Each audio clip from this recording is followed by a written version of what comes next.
गुरुर्ब्रह्मा गुरुर्विष्णू गुरुर्देव महेश्वरा गुरु साक्षात परब्रह्म तस्मै श्री गुरवे नमः. नवरात्रीमधील मुलाखतीच्या या दुसऱ्या सत्रासाठी सगळ्यांचं स्वागत.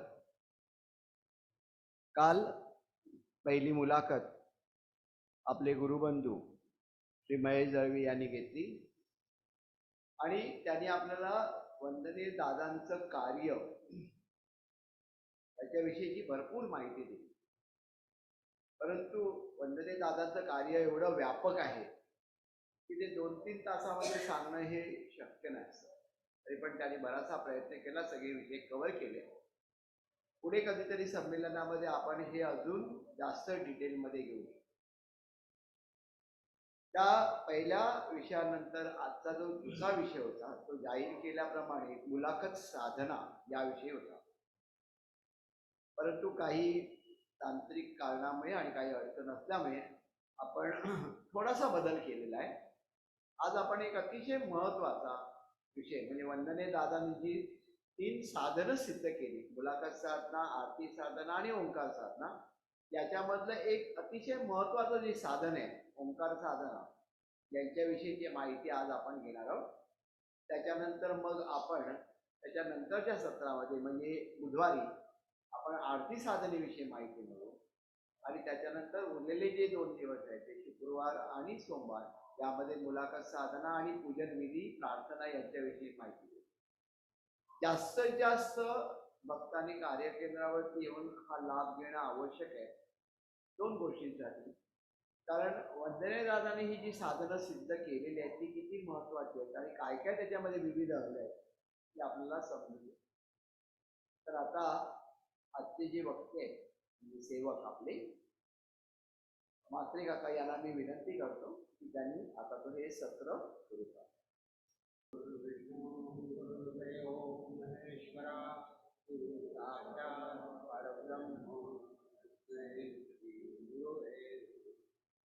नमस्कार. आज आपण ओंकार साधना ती कशी करायची, त्याचं महत्त्व दादांनी आपल्याला काय सांगितलंय वगैरे गोष्टींचा अभ्यास करा. प्राप्त जन्म हा प्रापंचिक कर्तव्याची पूर्तता करून प्राप्त जीवनाची सार्थकता करण्यासाठी परमेश्वराने आपल्याला दिला आहे. शास्त्रशुद्ध पद्धतीनुसार जीवनाची सार्थकता म्हणजे अंगीकारलेल्या साधन सेवेद्वारे आपले काया वाचा मन हे ईश्वराशी एकरूप करणे ही कर्तव्याची पूर्तता व जीवनाची सार्थकता ज्या काया वाचा मन या माध्यमाद्वारा करावयाची असते त्या माध्यमांचा प्राथमिक अवस्थेत यथोचित विकास होणे अत्यावश्यक असते. ही काया वाचा मनाची प्राथमिक विकसित अवस्था साधक आपल्या नित्य साधनेने प्राप्त करून घेतो. आपले काया वाचा मन ज्या दोषांशी व ऋणानुबंधांशी हितसंबंधित झालेले असतात ते दोष व ऋण जोपर्यंत विमोचित होत नाहीत तोपर्यंत अंगीकारलेल्या साधन सेवेत आपण काया वाचा मनाने एकरूप होता येत नाही व त्यामुळे अंगीकारलेल्या साधन सेवेची पूर्णपणे अनुभूती आपणास येत नाही. प्राप्त जीवनात आपल्या कर्मकारण परत्वे निर्माण झालेल्या अडीअडचणी निवारणार्थ किंवा दोष निवारणार्थ आपण काही ना काही प्रकारे देवदेवार्थार्जन किंवा गुरुमार्गदर्शनाचा म्हणजे गुरुमार्गाचा अवलंब करतो. तसेच त्या अडचणींचे दोषाचे निवारण करण्याकरता योग्य साधक किंवा गुरु मार्गदर्शनानुसार काही साधन सेवेचा अवलंब करतो. या गोष्टींचा विचार करून वंदनीय दादांनी कर्मविमोचन, वंशविमोचन, ऋणमोचन ही साधने निराकरणार्थ सिद्ध केली व त्या साधनाद्वारे भक्तांची विमोचने करून त्यांना दीक्षांत विधी माध्यमांतून क्रमशः उपासना दीक्षा, नामस्मरण दीक्षा, अनुग्रह दीक्षा, गुरुदीक्षा व कारण दीक्षा भक्तांना प्रदान केली. प्राप्त जीवनात नाभी, हृदय, कंठ, ललाट, ब्रह्म ही स्थाने पूर्वीच्या अनेक जन्मपरत्वे अनेक विषयाशी हितसंबंधित असतात व ते विषय या जन्मात आपल्याला इच्छा अपेक्षा म्हणून आपल्या जीवनात परिसरात वास करीत असतात. ते विषय या 5 स्थानांतून कार्यान्वित होत असतात. जेव्हा आपण गुरुकृपाशीर्वादापेक्षा गुरुकृपावादाची अपेक्षा करतो किंवा तो प्राप्त करण्याचे साधन अंगीकारतो, त्यावेळी ज्या 5 स्थानात हे विषय धारण झालेले असतात त्या विषयांना कार्यान्वित होण्याची क्रिया सुलभपणे साधनशक्तीने प्राप्त होते. अशा वेळी अनावश्यक विषयांचे प्रथम निवारण होऊन जीवनावश्यक पोषक असेच विषय त्यानंतर क्रियाशील होतात. म्हणून आपली प्रापंचिक कर्तव्ये निर्विवादपणे पार पडतात. पण अशा वेळी जो गुरु कृपाशीर्वाद आपल्या जीवनाच्या सार्थकतेसाठी प्राप्त झाला आहे, तो गुरु कृपाशीर्वाद जर केवळ प्रापंचिक विषय प्राप्त करण्यात आपण खर्ची घातला तर प्राप्त जीवनाचे सार्थक म्हणजे जीवन पूर्णतः विकसित होणे ही क्रिया होत नाही व आपल्या इच्छेप्रमाणे जरी आपल्याला सुख प्राप्त झाले तरी त्या प्राप्त सुखात आपल्याला समाधान व शांती मिळत नाही. ओंकार साधना ही नित्य व निरंतर केली असता प्रथम प्रापंचिक व त्यानंतर परमार्थिक अशा साधक सिद्ध साध्य अशा अवस्था प्राप्त होऊ शकतात. प्राप्त जन्मात जी अवस्था प्राप्त झालेली आहे ती निरंतर स्वरूपामध्ये टिकवणे म्हणजे साधक अवस्था असो किंवा सिद्ध अवस्था असो किंवा साध्य अवस्था असो, जी अवस्था आपल्याला प्राप्त झालेली आहे ती निरंतर रूपामध्ये टिकवणे आणि त्या अवस्थेत आपली प्रापंचिक कर्तव्ये निस्वार्थपणे निरपेक्ष बुद्धीने करून ती अवस्था पुढच्या जन्मासाठी आपल्याबरोबर घेऊन जाणे म्हणजेच जीवनाची सार्थकता. आणि ह्यासाठी वंदनीय दादांनी आपल्याला अगदी सोप्या आणि सहज करता येईल असा गुरुमंत्र म्हणजेच एक शक्तिरूप कॅप्सूल दिलेले आहे आणि ते आहे 40 मिनिटाची साधी सोपी ओंकार साधना, जी आपल्याला नित्यनियमाने काया वाचा मन एकरूप करून म्हणायची आहे. आता आपण त्या साधनेबद्दल बोलूया. दादांनी आपल्याला ओंकार साधना जी दिलेली आहे ती आपण 8 अंगाने करायची आहे आणि त्यासाठी काया वाचा मन एकरूप करून त्याच्यामध्ये काय काय नियम दादांनी घालून दिलेले आहेत त्याचा थोडासा अभ्यास करा. आता सुरुवातीला आपण पोशाखावर जाऊया. साधना करतेवेळी दादांनी असं म्हटलंय की शक्यतोवर पांढरे स्वच्छ धुतवस्त्र नेतात. म्हणजे पुरुषांनी धोतर किंवा पायजमा, स्त्रियांनी सलवार कमीज अथवा साडी हे परिधान करावे. बैठकीसाठी म्हणजे बसताना लोकरीचे आसन असावे आणि लोकरीचे आसन पसरवून, म्हणजे लोकरीचे आसन असं टाकून बसायचं नसतं, लोकरीचं आसन पसरवायचं असतं. म्हणजे खाली बसून ते पसरवायचं असतं आणि मग त्याला वंदन करून त्याच्यावर पाय न देता बसायचं असतं. त्याच्यानंतर मग लोकरीच्या आसनावर बसल्यानंतर साधनेला जी सुरुवात करतो त्या साधनेमध्ये 2 प्रकारच्या मुद्रा आहेत, एक अवधान मुद्रा आणि एक चिंतन मुद्रा. अवधान मुद्रा म्हणजे काय, तर या मुद्रेमध्ये डावा हात गुडघ्यावर व उजवा हात उजव्या गुडघ्यावर असतो. तसेच प्रत्येक हाताची तर्जनी व अंगठा जुळून मध्यमा, अनामिका व करंगळी समोर असतात. हाताचे तळवे आकाशाकडे असतात. चिंतन मुद्रा म्हणजे काय, तर ह्या मुद्रेमध्ये उजव्या हाताची मूठ करून छातीच्या मध्यावर ठेवली जाते व अंगठा आकाशाच्या दिशेने ताठ असतो. तसेच डावा हात गुडघ्यावर अवधान अवस्थेप्रमाणेच असतो. त्याच्यानंतर मग आपली साधना चालू होते त्यावेळेला आपण टोलचा वापर करतो. 3 टोल वेगवेगळ्या प्रकारचे टोल देतो. पहिला टोल म्हणजे अवधान मुद्रेमध्ये बसायचं असतं पहिल्या टोलमध्ये. दुसऱ्या टोलमध्ये आपण श्वास घ्यायचा असतो आणि जे काय आपल्याला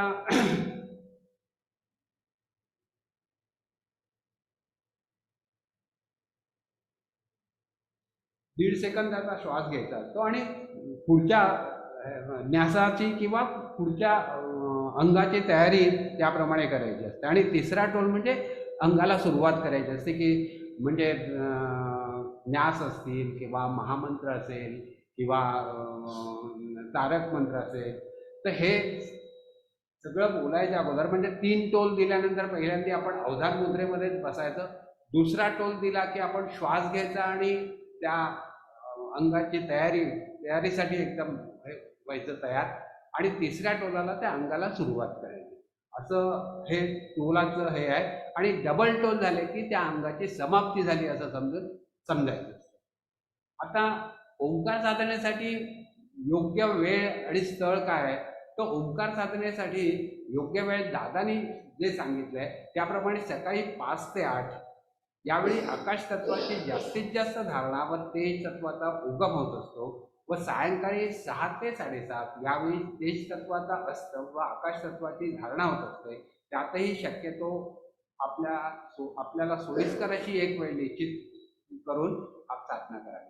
आता स्थळ काय, तर शक्यतो देवासमोर बसून साधना करावी. परंतु घरात जर अडचण असेल, जागेची अडचण असेल, कारण हल्ली जागांचा फार प्रॉब्लेम आहे. मुंबईमध्ये तर छोट्या छोट्या जागेमध्ये लोक राहतात. मग अशा अवस्थेत एकाच ठिकाणी किंवा देवासमोर बसून साधना करणं शक्य नसेल, तर आपण एक जागा निश्चित करावी, ज्याच्यामुळे आपल्या घरातल्या लोकांना अडचण होणार नाही आणि घरातल्या लोकांची साधना करताना आपल्याला अडथळा येणार नाही, अशी जागा निश्चित करून तिथे साधना करावी.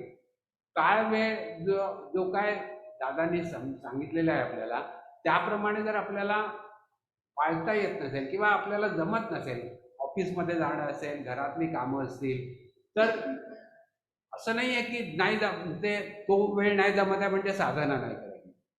कोणताही वेळ मिळाला तरी साधना करणं महत्त्वाचं आहे. साधना रोजच्या रोज नियमित करणं हे अतिशय महत्त्वाचं आहे. आपल्याला सकाळी नाही जमत आहे, संध्याकाळची नाही जमत आहे, जो काय वेळ आपण निश्चित करणार आहोत त्या वेळेला, म्हणजे अगदी 12 वाजता तुम्ही बसणार असाल तरी पण हरकत नाही, पण साधना करणं महत्त्वाचं आहे. रोजच्या रोज साधना झाली पाहिजे आणि एकरूप होऊन साधना करायला. आता काया वाचा मनाची गती एकरूप करणे म्हणजे काय, तर त्यासाठी विशिष्ट संख्येने साधना करणे आवश्यक आहे. आता साधना आपण जी सुरू करतो त्या साधनेचं सुरुवात कशी होते, तर आपण पहिल्यांदा आसन घालून आसनाला वंदन करून आसनावर पाय न ठेवता बसतो, डोळे मिटवून सहजस्थितीत बसतो. सूर लावलेला असेल तर सूर ऐकावा, त्याच्यामध्ये आपला सूर मिसळता येतोय का ह्याचं असा प्रयत्न करावा. आपला सूर मिसळता येतोय का हा मनातल्या मनात सुद्धा आपल्याला करता येणार आहे. त्याचा आवाज बाकीच्या लोकांना त्रास होईल असा आवाज होता कामा नये. दिलेली उदी उजव्या हाताच्या तळव्यावर घ्यावी. साधना चालू करायच्या वेळेला उदी दिली जाते, ती उदी उजव्या हाताच्या तळव्यावर घ्यावी. त्याच्यानंतर मग 3 डोल झाल्यावर 10 सेकंदाचा दीर्घ ओंकार करून उदी ग्रहण करावी. त्यानंतर नाकाने श्वास घेऊन तोंडाने सोडावा, असं 3 वेळा करायला हवे. म्हणजे नाकाने श्वास घ्यायचा आणि तोंडाने हळूवार सोडायचा, नाकाने श्वास घ्यायचा आणि तोंडाने हळूवार सोडायचा. त्याच्यानंतर एक तोल झाल्यावर हात जोडून आपण जयघोष करायचा असतो. गुरुर् ब्रह्मा गुरुर्विष्णू गुरुर्देव महेश्वरा गुरु साक्षात परब्रह्म तस्मै श्री गुरुवे नमः. आता जी आपण साधना करणार आहोत ही साधना आपण 8 अंगाने करणार आहोत. ही 8 अंग कोणती, तर मंगलाचरण, श्री शक्तिपीठ प्रार्थना, मारुती स्तोत्र, 5 सेकंदाचे ओंकार, त्याच्यानंतर न्यास, श्री सद्गुरु नामस्मरण, महामंत्र आणि 8वा अंग म्हणजे तारक मंत्र. साधना संपन्न झाल्यानंतर किंवा पूर्ण झाल्यानंतर जयघोष करायचा आहे. साधना संपन्न झाल्यावर डोळे बंद ठेवून व हाताची बोटे मोकळी सोडून 1 मिनिट स्तब्ध बसावं. साधना झाल्यानंतर आपण ज्यावेळेला 1 मिनिट स्तब्ध बसतो त्यावेळेला साधारण प्रत्येकाला असं अनुभूती येते की हातातनं काहीतरी आपल्या असं बाहेर पडतंय. म्हणजे जी आपण शक्ती धारण केलेली आहे साधना करताना, ओंकार करताना, ती शक्ती आपली पुन्हा बाहेर येते. आणि डोल झाल्यानंतर हात जोडून आपण पुन्हा एकदा सच्चिदानंद सद्गुरु साईनाथ महाराज की जय, श्री गुरुदेव दत्त सदानंदाचा येळकोट, सच्चिदानंद सद्गुरु श्री पंत महाराज की जय, श्री गुरुदेव दत्त श्री सद्गुरुनाथ दादा महाराज की जय, असा जयघोष करा. आसनावरून उठताना पाय न ठेवता पाय बाजूला ठेवून उठावे, आसनाला नमस्कार करावा व आसन हलकेच झटकून घडी घालून ठेवावे. आता दैनंदिन ओंकार साधनेतील ही 8 अंग जी आहेत, म्हणजे सुरुवात आपण करतो मंगलाचरण. मंगलाचरण म्हणजे काय? तर मंगलाचरण म्हणजे आपण कुठचेही घरामधले कार्य असो किंवा कुठचेही कार्य करायचं म्हटलं की आपण पहिल्यांदा सर्व देवदेवतांना आवाहन करतो की मी हे कार्य किंवा हा यज्ञ करणार आहे किंवा त्याच्यासाठी मला तुमचे आशीर्वाद द्या, असा जो यज्ञ आपण करतो किंवा जे देवदेवतांना आव्हान करतो ते आव्हान म्हणजेच आपलं मंगलाचरण आहे. जे सजयती सिंधूर वदनो देवा असं आपण चालू करतो. ह्याच्यामध्ये श्री गणपती, सरस्वती, विष्णू, नारायण, कृष्ण, गुरु, पांडुरंग, महादेव, राम, साईनाथ, पंत महाराज, दादा, गुरुदेव दत्त असं आपण सगळ्या देवदेवतांना आवाहन करून आपण त्यांच्याकडनं आशीर्वाद घेत असतो. मी आता हा यज्ञ म्हणजे ही माझी साधना आहे, हे आता मी चालू करतो आणि त्याच्यासाठी मला तुमचे आशीर्वाद द्या. त्यानंतर मग चिंतन मुद्रेत बसून, हे मंगलाचरण झाल्यानंतर आपण चिंतन मुद्रेत बसून श्री शक्तिपीठ प्रार्थना म्हणजे आम्ही गुरु भक्त ही जी आपली प्रार्थना आहे, शक्तिपीठ प्रार्थना, ही सेवकांनी दिलेल्या संथेनुसार म्हणतो. ही प्रार्थना आपली झाल्यानंतर चिंतन मुद्रेत बसून 3 टोल झाल्यावर आपण मारुती स्तोत्र म्हणजे भीमरूपी महारुद्रा हे म्हणतो. हे अंग झाल्यानंतर अवधान मुद्रेत बसून 21 वेळा आपण 5 सेकंदाचे ओंकार म्हणतो. 5 सेकंदाचे ओंकार उच्चार मध्य लय या अंगाने करायचे असतात. दोन ओंकारामध्ये पॉज आहे. हा पॉज, त्यामध्ये 1 सेकंद पॉज, 1.5 सेकंदाचा श्वास आणि पुन्हा 1 सेकंद पॉज घेऊन पुढच्या ओंकारात चालू करतो. ओम हा ब्रह्मांड फिरण्यातून निर्माण झालेला अनाहूत नाद आहे. पृथ्वीच्या गुरुत्वर्षणामुळे भूतलावर सूर म्हणून आला आणि त्यातून स्वर आणि 3 अक्षर जी निर्माण झाली ते अ उ म म्हणजेच आपण जे ओंकार म्हणतो ते ओंकार. त्यानंतर 5 प्रकारचे न्यास आहेत. प्रत्येक न्यास हा 10 सेकंदाचा आहे आणि प्रत्येक 2 न्यासांमध्ये 3.5 सेकंदाचा पॉज. ह्या पुन्हा 3.5 सेकंदाच्या पॉजमध्ये 1 सेकंदाचा पॉज, 1.5 सेकंदाचा श्वास घेणे व हात मूळ स्थानावर नेणे. 1 सेकंदानंतर पुन्हा पॉज घेऊन पुढच्या न्यासात प्रारंभ करणे. एक प्रकारचा न्यास 5 वेळा पूर्ण झाल्यावर दुसऱ्या प्रकारचा न्यास सुरू करण्यासाठी 5 सेकंदाचा पॉज घ्यायचा. त्यानंतर अवधान मुद्रेत बसून 108 वेळा श्री सद्गुरु नामस्मरण म्हणजे ओम श्री साईनाथाय नमः हा जो नामस्मरण आहे हे आपण 108 वेळा म्हणतो. त्याच्यानंतर ती चिंतन मुद्रेत बसून 21 वेळा आपण महामंत्र म्हणतो. महामंत्र म्हणजे सर्वमंगल मांगल्ये शिवे सर्वार्थ साधिके शरण्ये त्र्यंबके गौरी नारायणी नमोस्तुते. आता मी हे सगळं सांगतोय, ह्याचे आपण डिटेल्समध्ये अभ्यास करणार आहोत. आता मी फक्त आपले 8 अंगाने आपण जी साधना करतो ती 8 अंग काय आहेत त्याचं थोडंसं वर्णन करतोय. हे आता महामंत्र झाल्यानंतर तारक मंत्र म्हणजे 8वं अंग आहे. ओम श्री सद्गुरुनाथ दादाय नमः. तारक मंत्र 7.5 सेकंदाचा आहे. 2 तारक मंत्रामध्ये 1.5 तासाचा श्वास घेण्यासाठी पॉज.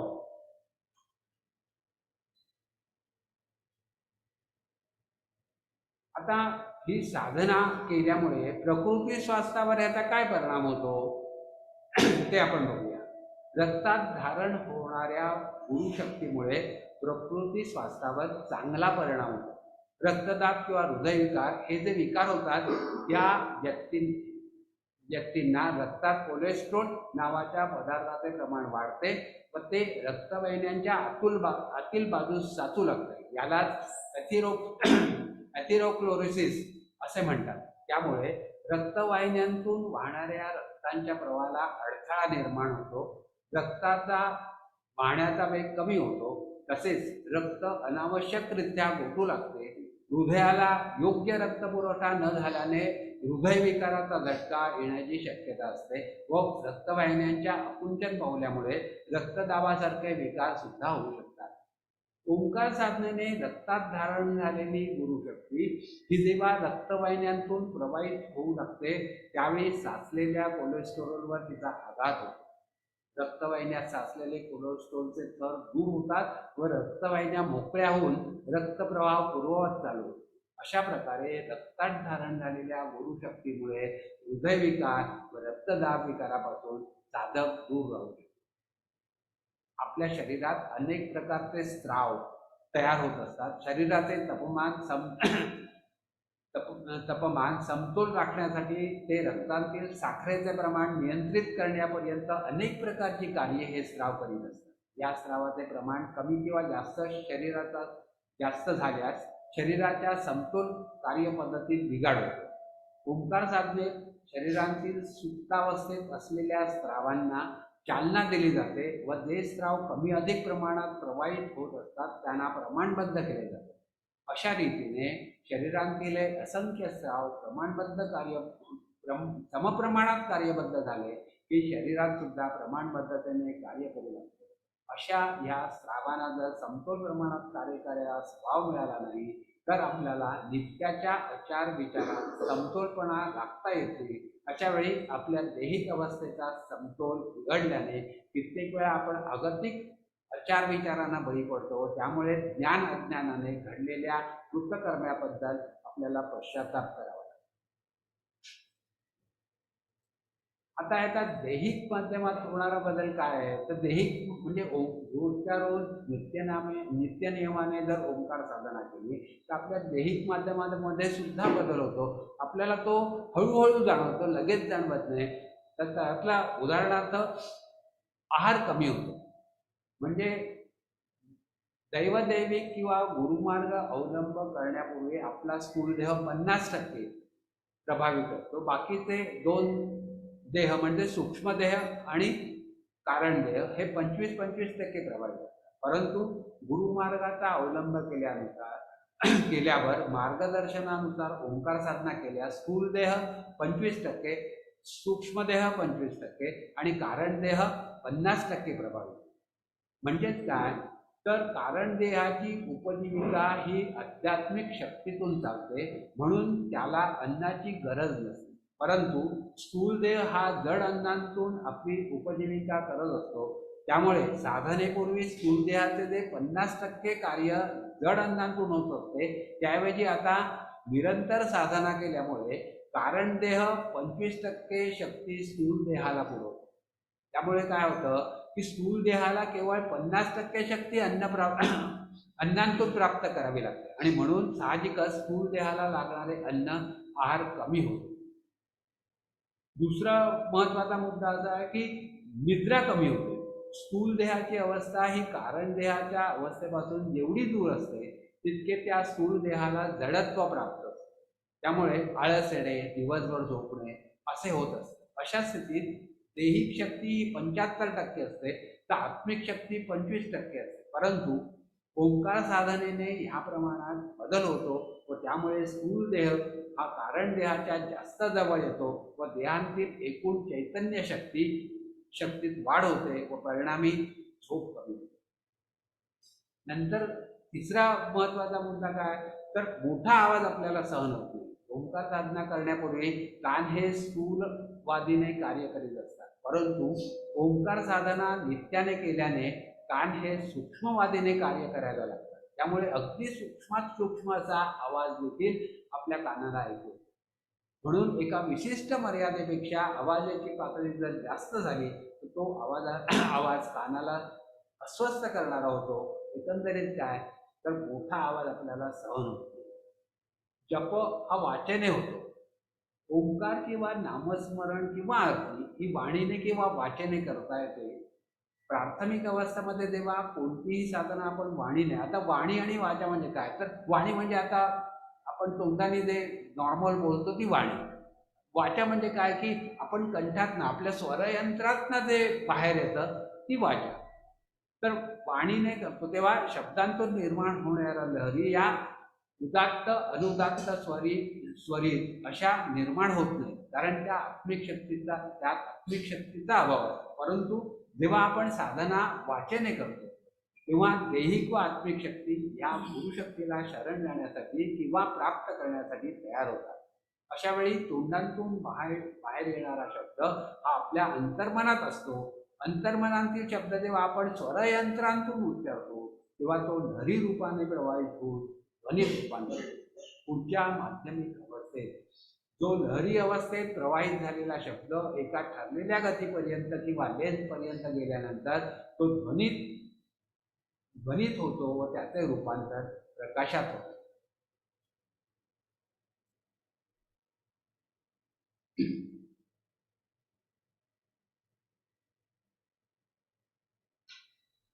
तर आपण ओंकार साधनेचं महत्व, त्याची ती कशी करायची, त्याचे आठ अंग काय वगैरेचा थोडक्यात अभ्यास केलेला आहे. आता आपण ओंकार साधनेची 8 अंग जी आहेत ती समजून घेण्याचा प्रयत्न करूया. पहिलं अंग आहे मंगलाचरण.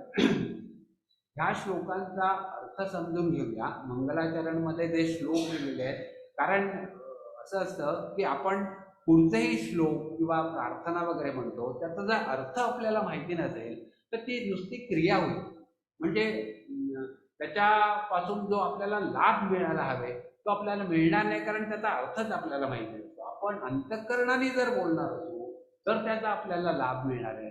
आपली काया वाचा मन एकत्र एकरूप करून जर आपण एखादी गोष्ट करणार असू तर त्याचा आपल्याला लाभ होणार आहे. आणि तो लाभ होण्यासाठी जे आपण कार्य करतोय त्याचा अर्थ आपल्याला माहिती असायला हवे. आणि म्हणून आपण आता मंगलाचरणचा अर्थ समजून घेऊया. सजयती सिंधुरुवदनो देवो यत्पाद पंकज स्मरणम वासरमणिरीप तमसा राशी नाशयती विघ्नानाम. म्हणजे काय? शेंद्री मुखाच्या देवाच्या कमळासारख्या चरणकमलांचे स्मरण केले असता सूर्य जसा अंधाराचा नाश करतो त्याप्रमाणे विघ्नांच्या राशीचा नाश होईल. असा हा श्लोक आहे. पुढे या कुंदेंदु तुषारहार धवला या शुभ्र वस्त्रावृता या वीणावरदंड मंडितकरा या श्वेत पद्मासना. कुंद म्हणजे शुभ्र, कुंद चंद्र व हिमतुषार यासारखा जिचा वर्ण आहे, जी शुभ्र वस्त्रांनी आवृत्त किंवा वेढलेली आहे, जिचा हात सुंदर विणेने अलंकृत आहे, जी श्वेतकमलावर बसली आहे, त्या सरस्वतीला मी नमन करतो. या ब्रह्माच्युत शंकर प्रभुतीभिर देवै सदा वंदिता सामां पातु सरस्वती भगवती निशेष व्यापहा. जिची ब्रह्मा विष्णू महेश आदी देवगण सर्व काल वंदना करीत आहेत आणि जी सर्व प्रकारच्या जडतेचा नाश करणारी आहे, अशी सरस्वती देवी माझे रक्षण करो. पुढचा श्लोक आहे मूकं करोति वाचालं पंगुं लंघयते गिरिं यत्कृपा तमहं वंदे परमानंदमाधवम. आणि अर्थ याचा असा आहे, ज्याची कृपा मुक्याला बोलणे व पांगळ्यास डोंगर पार करणे सुद्धा शक्य करते, त्या परम आनंद देणाऱ्या माधवाला मी नमस्कार करतो. त्याच्यानंतर आहे नारायणं नमस्कृत्य नरं चैव नरोत्तमं देवी सरस्वती चैव ततो जयमुदीरयेत्. याचा अर्थ असा आहे, नर तथा नरोत्तमाच्या रूपांतित नारायणास तसेच सरस्वती देवीस नमस्कार करून मी जय जयकार करतो. त्याच्यानंतरचा श्लोक आहे वसुदेवसुतं देवं कंसचाणूरमर्दनं देवकी परमानंदम कृष्णं वंदे जगद्गुरु. वसुदेवाचा पुत्र कंस व चाणूर या राक्षसांना मारणारा, वध करणारा, देवकीचा परमानंद असणाऱ्या जगाच्या गुरुला म्हणजेच कृष्णदेवाला मी वंदन करतो. त्याच्यानंतरचा श्लोक आहे गुरुर्ब्रह्मा गुरुर्विष्णू गुरुर्देव महेश्वरा गुरुदेव परब्रह्म तस्मै श्री गुरुवे नमः. गुरु हा ब्रह्मा विष्णू महेश आहे. गुरु हा साक्षात परब्रह्म आहे आणि म्हणून मी त्या गुरुला नमस्कार करतो. पुढे आपण हे म्हटलंय, श्रोता वक्ता श्री पांडुरंग समर्थ, म्हणजे ऐकणारा व बोलणारा यांच्याकडून श्री पांडुरंग सर्वसमर्थ असल्याचे म्हणतो. पुंडलिक वरदा हरी विठ्ठल, श्री पांडुरंगांचा भक्त पुंडलिक म्हणीत हरी विठ्ठल करतो. पार्वती पते हर हर महादेव, पार्वतीचा पती महादेव यांचा जय जयकार करतो. सीताकांत स्मरणम जय जय राम, सीतेच्या पतीचे स्मरण व रामाचा जय जयकार करतो. आणि पुन्हा एकदा आपण असा जयघोष आपला, सच्चिदानंद सद्गुरु साईनाथ महाराज की जय. श्री गुरुदेव दत्त. सदानंदाचा येळकोट. सच्चिदानंद सद्गुरु श्री पंत महाराज की जय. श्री गुरुदेव दत्त. श्री सद्गुरुनाथ दादा महाराज की जय. श्री गुरुदेव दत्त. तर हे आपलं पहिलं अंग अशा प्रकारे आपण पूर्ण केलंय. आता आपण दुसऱ्या अंगाकडे बोलूया. दुसरा अंग म्हणजे आपली शक्तिपीठ प्रार्थना. शक्तिपीठ प्रार्थना म्हणजे आम्ही गुरुभक्त ही प्रार्थना श्री शक्तिपीठ स्थापनेनंतर वंदनीय दादाने गुरुभक्तांना दिली. त्यातून जगाच्या कल्याणाचे कार्य होते. आम्ही गुरुभक्त याचा एक भाग म्हणजे आपण सगळ्यांनी मिळून हे कार्य करावयाचे आहे, व दुसरा भाग म्हणजे आपला आत्मा व देह मिळून हे कार्य करायचे. ही प्रार्थना चिंतन मुद्रेत बसून म्हटली जाते. प्रार्थना म्हणताना देहाचे प्रतीक म्हणजे उजवा हात हा आत्मिक तत्वाशी म्हणजे हृदयाजवळ ठेवला जातो. आत्मा व देह याचे एकत्रीकरण होऊन जे गुरुतत्व निर्माण होते तो गुरुभक्त. तर ह्या प्रार्थनेमध्ये काही शब्द आहेत, त्याचा आपण अर्थ समजून घेऊया. गुरु शक्तिपीठ म्हणजे उत्पत्ती स्थिती लय अथवा अवस्था अंतर्भूत असलेले पीठ. जगत कल्याण म्हणजे संपूर्ण विश्वाचे कल्याण. सेवा म्हणजे कोणत्याही ऐहिकाची अपेक्षा न ठेवता केलेले कर्म. सेवेत म्हणजे विनम्र अहंकार न बाळगता. श्रद्धा म्हणजे दृढ विश्वास. भक्ती म्हणजे पूर्ण समर्पण. निरपेक्ष म्हणजे कोणतीही अपेक्षा न ठेवता. निस्वार्थ म्हणजे कोणताही स्वार्थ न ठेवता. दुःखी कस्ती म्हणजे कर्माने पीडित व सुखाचा अभाव असलेले. काया वाचा मनाने म्हणजे दैहिक व आत्मिक अवस्थांनी सेवा करणे. कर्तव्याची जाणीव म्हणजे मानवी जन्म का प्राप्त झाला याची जाणीव करणे. सुख शांती समाधान म्हणजे सुख म्हणजे आपण उपभोगतो, शांती अनुभवतो, समाधान आनंद घेतो. मानवी धर्म म्हणजे इतरांचा विचार असलेला ईश्वर प्रेमी धर्म म्हणजे मानवी धर्म. मानवी जीवन ईश्वरमय व्हावे, आपल्यातच असलेल्या ईश्वराची ओळख होणे म्हणजेच मानवी धर्म ईश्वरमय, मानवी जीवन ईश्वरमय व्हावे. तर हे आपलं दुसरं अंग आहे. दुसऱ्या अंगाचा पण आपण अभ्यास केला. आता आपण तिसऱ्या अंगाकडे वळतोय आणि तिसरं अंग आहे श्री मारुती स्तोत्र. मारुती स्तोत्राबद्दल आपण थोडंसं जाणून घेऊया. हे स्तोत्र श्री समर्थ रामदास स्वामींनी रचलेलं आहे. ते महाराष्ट्रातील एक थोर संत होऊन गेले व त्यांचे निवासस्थान साताऱ्याजवळील सज्जनगड या डोंगरावर होते. त्यांचे उपास्य दैवत श्री रामप्रभू होते व ते श्री मारुतीचे उपासकही होते. श्री रामदासांनी अध्यात्मावर महत्त्वाचे लिखाण केले असून श्री दासबोध, मनाचे श्लोक इत्यादीचा त्यात समावेश होतो. त्यामध्ये भीमरूपी हे स्तोत्र श्री रामाच्या आज्ञेने त्यांनी लिहिले आहे. कारण श्री मारुती राया हा रामभक्त व त्याचा सेवक होता. श्री नवनाथांचे दैवतही रामारुती होते. त्याशिवाय वंदनीय दादांच्या घरी पूजनात मारुतीची मूर्ती होती. ती 5 पिढ्यांपासून होती व ती मूर्ती दादांच्या पणजींशी बोलत असे असं म्हणतात. वंदनीय दादा म्हणतात, माझ्या वडिलांनी मला वयवर्ष 8 यावेळी हे स्तोत्र नित्यनेमाने म्हणण्यास सांगितले होते व त्याप्रमाणे मी हे स्तोत्र नियमाने म्हणत आहोत.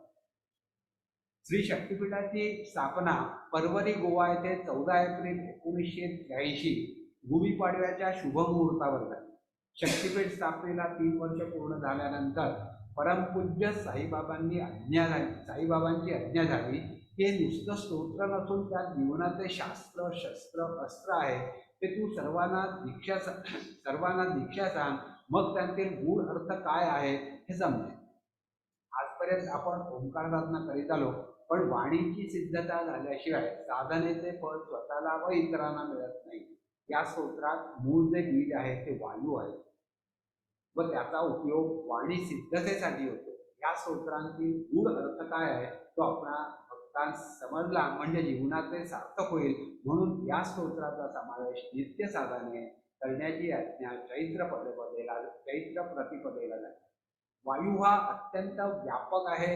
प्रथम तो ब्रह्मांडामध्ये प्रगटला, मग तो पिंडामध्ये उतरला. या विश्वात जेवढे प्राणी आहेत ते सारे वायूमुळे जगतात व हालचाल करतात. चलनवलन होण्यास लागणारी शक्ती देतो. अनेक विद्यांचा अभ्यास त्यामुळे करता येतो. प्राण, अपान, ज्ञान, उदान आणि समान अशा 5 प्रकारचे तो माणसांच्या शरीरात वावरतो. चंद्र, सूर्य, नक्षत्रमाला, ग्रहमंडल, मेघमाला इत्यादी गोष्टी ज्या विश्वामध्ये आढळतात त्या वायूमुळेच निर्माण झाल्या आहेत. अशा या सर्वसमर्थ वायूचा पुत्र मारुती किंवा ज्याला आपण हनुमान म्हणतो. वंदनीय दादा पुढे म्हणतात, गेली 40 वर्षे जे कार्य माझ्या हातून घडले गेले त्यासाठी परमपूज्य साईबाबांचा आशीर्वाद पाठीशी होता. पण ज्या वाणीद्वारा ओंकार व भीमरूपी स्तोत्र मी म्हणत आलो त्यामुळेच त्या वाणी माध्यमातून हे कार्य सुलभ जगाला परिचित झाले.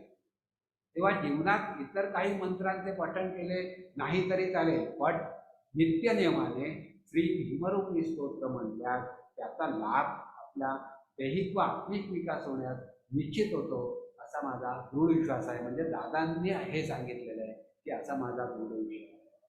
श्री मारुती हा श्री रामप्रभूंचा श्रेष्ठ भक्त होता. तसे तो ब्रह्मचारी, अत्यंत शक्तिशाली, विद्वान आणि पराक्रमी सुद्धा होता. आपण म्हणत असलेल्या मारुती स्तोत्रात समर्थ श्री रामदासांनी वायुनंदन श्री मारुती रायाचा शारीरिक बलाचा अचाट सामर्थ्य, धैर्य, चातुर्य, शौर्य इत्यादी विविध पैलूंचे वर्णन केले आहे. आपण आता त्याचा थोडक्यात म्हणजे अर्थ समजून घेऊ. मारुती स्तोत्राचा अर्थ समजून घेऊया. भीमरूपी महारुद्रा वज्र हनुमान मारुती. भीमरूपी म्हणजे प्रचंड मोठा दिसणारा. महारुद्रा, रुद्र म्हणजे शंकर, मारुती हा शंकराचा अवतार मानला जातो.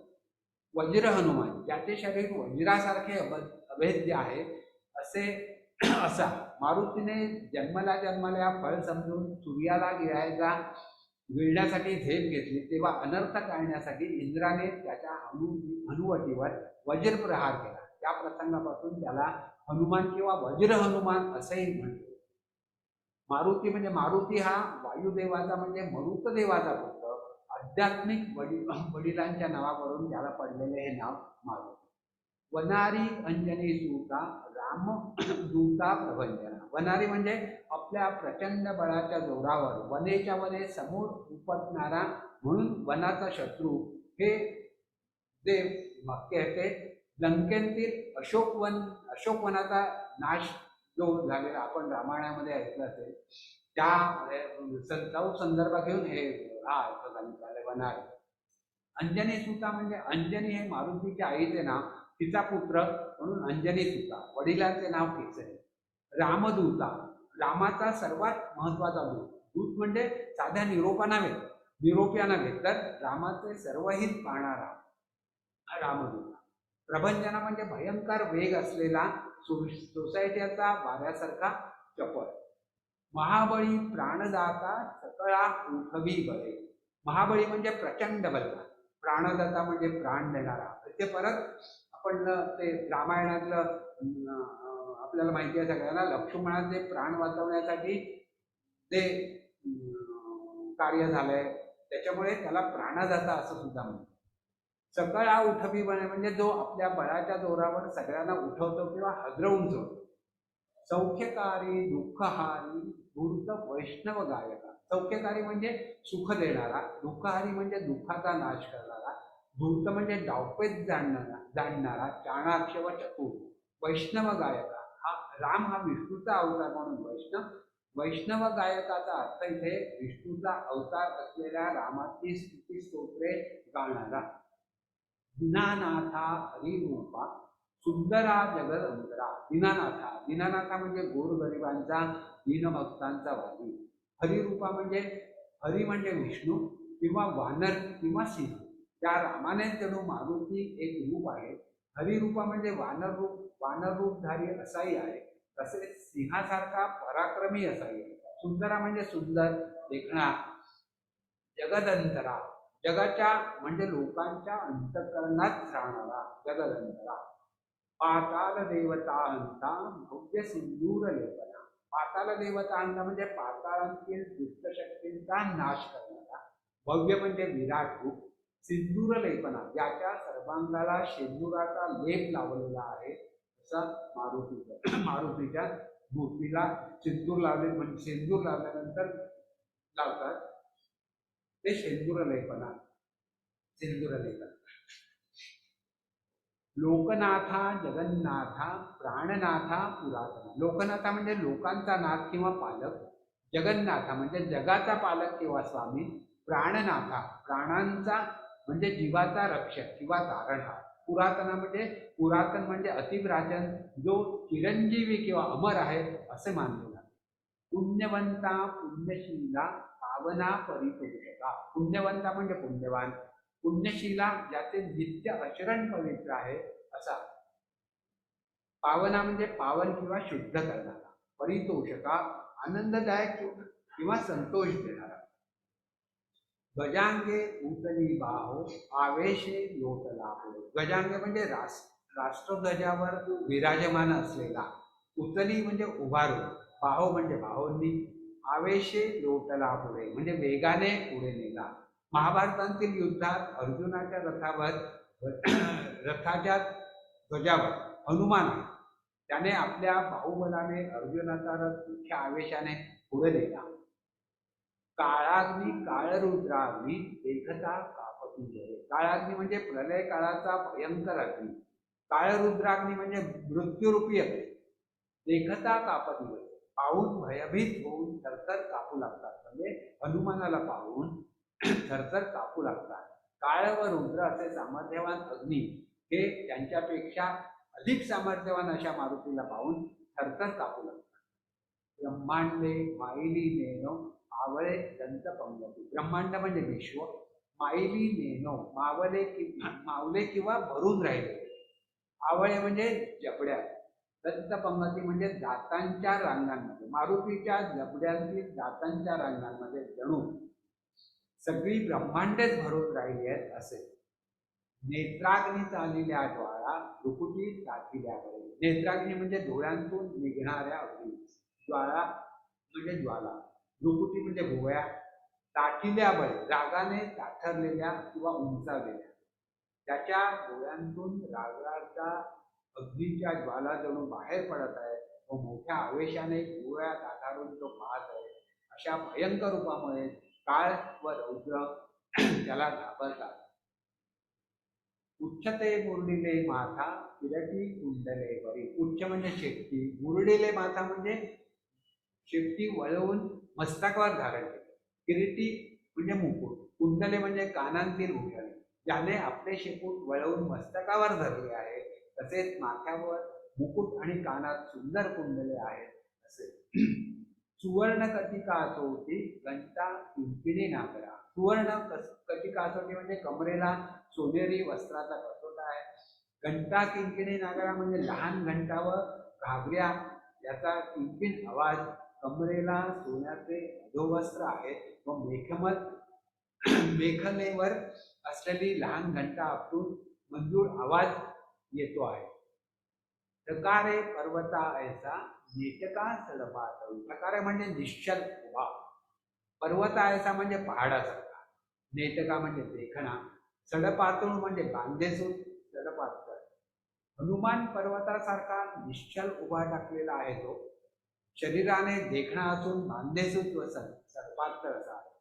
चपळांग पाहता मोठे महाविद्युल्लते परी. चपळांग म्हणजे चपळ अंग असलेला. पाहता म्हणजे पाहिले असता. मोठे म्हणजे भव्य. महाविद्युल्लतेपरी म्हणजे विजेप्रमाणे त्याचा चपळ असा मोठा देह पाहिला असता अवकाशात लखलखणाऱ्या विजेप्रमाणे तो तेजस्वी दिसतो. कोटीच्या कोटी उड्डाणे झेपावे उत्तरेकडे. कोटीच्या कोटी म्हणजे खूप किंवा प्रचंड अंतर. उड्डाणे म्हणजे उडून. झेपावे उत्तरेकडे म्हणजे उत्तर दिशेला झेप घेतलेला. कोट्यावधी योजनेत दूर अशी उड्डाणे केली व द्रोणागिरी आणण्यासाठी श्रीलंकेतून उत्तर प्रदेशाकडे जाणे झेप घेतली. मंद्राग्नी सारिका द्रोणू क्रोधे उत्पाटिला बळे. मंद्राग्नी सारिका द्रोणू म्हणजे मंदार पर्वतासारखा. क्रोधे उत्पाटिला बळे म्हणजे आवेशाने मुळापासून जोराने उपडला. त्याने मंदार पर्वतासारखा असलेला प्रचंड द्रोणागिरी क्रोधाने मुळासकट जोराने व सहज उपयोग झाला. म्हणजे इथे काय सांगितलं आहे की जेव्हा मारुती मंदार पर्वतामध्ये गेला होता, त्याला ते वनस्पती ती जी पाहिजे होती ती शोधायची होती पण सापडत नव्हती, आणि ती सापडत नसल्यामुळे त्याला राग आला, क्रोध झाला, आणि त्या क्रोधामध्ये त्याने तो संपूर्ण पर्वतच उपडला आणि तो पर्वत घेऊन तो श्रीलंकेला गेला. आणीला मागुती नेला आला गेला मनोगती. आणीला मागुती नेला म्हणजे आला आणि परत गेला. आला गेला मनोगती म्हणजे मनाच्या वेगाने आला व गेला. तो मंदार पर्वत त्याने लंकेच्या युद्धभूमीवर आणला आणि त्यावरील संजीवनी औषध लक्ष्मण शुद्धीवर आल्यानंतर तो परत नेऊन ठेवला. या प्रवास त्याने जणू काही मनाच्या वेगाने. आता मनाच्या वेगाने म्हणजे आपल्याला आपण ते बोलतो त्याचा किंवा आपण आपलं स्थूल देह आहे, स्थूल देहाने आपला वेग किती, तर आपण काही वेळ लागेल आपल्याला थोडं पुढे जायला, पण ज्या वेळेला आपण बोलतो त्यावेळेला त्याचा वेग जास्त होतो आणि आपण बोललेलं काही क्षणामध्येच समोरच्या माणसाला ऐकायला येतं. पण मनाचा वेग म्हणजे काय की आपण इथे बसून आता दिल्लीत काय चाललंय किंवा चेन्नईमध्ये काय चाललं असेल किंवा अमेरिकेत जाऊन सुद्धा आपण, म्हणजे ज्यांनी अमेरिकेमध्ये जाऊन बघितलेलं असेल त्याची संपूर्ण आठवण पुन्हा एकदा म्हणजे गेल्यासारखं, अमेरिकेमध्ये गेल्यासारखं सुद्धा होईल. किंवा मनाचा वेग हा इतका अतिशय आहे की इथे म्हटलंय की तो मनाच्या वेगाने आला आणि मनाच्या वेगाने गेला. म्हणजे इतका वेग होता मारुतीचा, हे सांगण्याचा प्रयत्न आहे. मनासी टाकिले मागे गतीसी तुळणार. मनाची टाकिले मागे म्हणजे मनाच्या गतीलाही मागे टाकणारा. गतीची तुलना असेल, त्याच्या गतीची तुलना कशाचीही करता येत नाही. मनाच्या प्रवासाचा वेग सर्वात जास्त मानला जातो. त्या मनालाही मागे टाकणाऱ्या वेगाने हनुमानाने हे काम केले आणि त्यामुळेच लक्ष्मणाचे प्राण वाचले. अणुपासोनी ब्रह्मांडा एवढा होत जात. अणुपासोनी म्हणजे अणु एवढ्या सूक्ष्मापासून ब्रह्मांडा एवढ्या, ब्रह्मांड इतका मोठा म्हणजे अणु एवढा सूक्ष्म म्हणजे अगदी एवढा न दिसण्या इतका, आणि ब्रह्मांड म्हणजे ब्रह्मांडामध्ये मावेल एवढा मोठा. हनुमानाला अष्टसिद्धी प्राप्त होत्या. त्यातल्या 2 सिद्धींचा इथे उल्लेख आहे. इथे हनुमान अगदी सूक्ष्म अणुपासून ते संपूर्ण ब्रह्मांडा एवढा मोठा होऊ शकतो असे वर्णन केले. त्याने अनुरूप धारण करून अशोकवटी वाटिकेमध्ये सीतेजवळ जाण्यात यश मिळवले आणि महाकाय रूप धारण करून समुद्रांतील राक्षसांचा वध केला. तयासी तुळना कोठे मेरुमंदार धावते. तयासी तुळना कोठे म्हणजे त्याची तुलना कोणाशीच होऊ शकत नाही. मेरू मंदार दाखवते म्हणजे मेरू व मंदार हे पर्वत सुद्धा त्याच्या पुढे लहान वाटतात. हनुमानाची तुलना कोणाशीच होऊ शकत नाही. मेरू मंदार यासारखे प्रचंड पर्वतही त्याच्या पुढे धाकटे किंवा लहान वाटतात. ब्रह्मांडा एवढे वज्रपुष्य करू शके. ब्रह्मांडा भोवते वेळे वज्रपुष्य करू शके. ब्रह्मांडा भोवते वेळे म्हणजे ब्रह्मांडाला वेढा घालू शकणारी. वज्रपुष्य करू शके म्हणजे वज्रासारखी शेपटी करू शकतो. आपल्या वज्रासारख्या धडक व सामर्थ्यवान शेपटीने तो अख्ख्या ब्रह्मांडाभोवती वेढे घालू शकतो. एवढे प्रचंड रूप तो धारण करू शकतो. तयासी तुलना कैची ब्रह्मांडी पाहता नसते. तयासी तुलना म्हणजे त्याची तुलना कशाशी होऊ शकत नाही. ब्रह्मांडी पाहत असणे म्हणजे ब्रह्मांडात असे पाहण्यात नाही. अशा या हनुमानाशी आपण विश्वात तुलनेत टिकेल असे काही सुद्धा नाही. आरक्त देखिले डोळा ग्रासिले सूर्यमंडळा आरक्त म्हणजे बालपणी आरक्त देखील डोळा म्हणजे बालपणी डोळ्यांनी पाहिले. ग्रासिले सूर्यमंडळा म्हणजे सूर्यबिंबाला गेले. त्याने जन्मल्या लालभडक सूर्यबिंब पाहिले व ते फळ समजून ते गिळून टाकण्यासाठी उद्यान केले. वाढता वाढता वाढे भेदिले शून्य मंडळा. वाढता वाढता म्हणजे हळूहळू वाढत झाले. भेदिले शून्य मंडळा म्हणजे संपूर्ण ब्रह्मांड व्यापले. त्याचा आकार एवढा वाढत गेला की त्याने संपूर्ण ब्रह्मांड व्यापून टाकले. धनधान्य पशुवृद्धी पुत्रपौत्र समजले. आता हे स्तोत्र पठण केल्यामुळे आपल्याला काय फायदे होऊ शकतात, तर इथे म्हटलंय रामदास स्वामींनी, धनधान्य पशुवृद्धी पुत्रपौत्र समग्रही. धनधान्य म्हणजे धन आणि धान्य, पशुवृद्धी म्हणजे पशुधन वाढणे, पुत्रपौत्र म्हणजे मुलगा व नातवंडे, समग्रही म्हणजे सर्व काही आपल्याला मिळेल. पावती रूप विद्यादी स्तोत्र पाठे करोनिया. पावती रूप विद्यादी म्हणजे रूप व विद्या प्राप्ती होते. स्तोत्र पाठे करोनिया म्हणजे हे स्तोत्र पठण केल्यामुळे धनधान्य पशुधन प्राप्त होते, तसेच पुत्र नातवंड रूप विद्या याचाही लाभ होतो. भूत प्रेत संबंधादी रोगव्याधी समस्तही. भूत प्रेत संबंधादी म्हणजे भूत प्रेत संबंध, रोग व्याधी समजते म्हणजे रोग, सर्व रोग व्याधी. नासती तुटती चिंता आनंदे भीमदर्शने. नासती तुटती चिंता म्हणजे चिंता नाहीशी होते. आनंदे भीमदर्शने म्हणजे आनंददायक मारुतीरायाच्या दर्शनाने. श्री भीम म्हणजेच श्री मारुतीरायाचे आनंददायक दर्शन घेतले असता भूत प्रेत संबंध विशास्य सर्व बाधा, सर्व प्रकारचे रोग व्याधी आजार पीडा वेदना नाहीशा होतात व सर्व चिंतांतून दूर होतात. हे धरा 15 श्लोकी लाभली शोभली बरी. हे धरा म्हणजे नीट ध्यानात घ्या. 15 श्लोकी म्हणजे 15 श्लोकांची स्तुती. लाभली शोभली बरी, जी स्फुरली ती शोभिवंत व सुंदर आहे. श्री रामदास स्वामी म्हणतात, हे 15 श्लोकांचे स्तोत्र नीट ध्यानात धरा. जी स्तुती मला स्फुरली आहे ती मी शोभिवंत व सुंदर आहे. दृढदेहो निसंदेहो संख्याचंद्र कळा गुणे. दृढदेहो निसंदेह म्हणजे सदृढ व निरोगी शरीर निसंदेह प्राप्त होते. संख्याचंद्र कळा म्हणजे चंद्रांच्या ज्या 16 कला आहेत त्या पटीने त्या पटीने गुण प्राप्त होतात. चंद्राच्या ज्या 16 कला आहेत त्या कलांच्या संख्येत पटीने स्तोत्र पठण केले असता चांगले सुदृढ व निरोगी शरीर निसंदेह प्राप्त. रामदासी अग्रगण्यू कपिकुळासी मंथन. रामदासी अग्रगण्य रामाच्या सेवकांपैकी सर्वात श्रेष्ठ व अग्रेसर. कपिकुळासी म्हणजे कपी म्हणजे वानर कुळाचा भूषणावह. रामरूपी अंतरात्मा दर्शने दोषणासाठी. रामरूपी अंतरात्मा म्हणजे ज्याच्या अंतरात्म्यात प्रत्यक्ष राम आहे.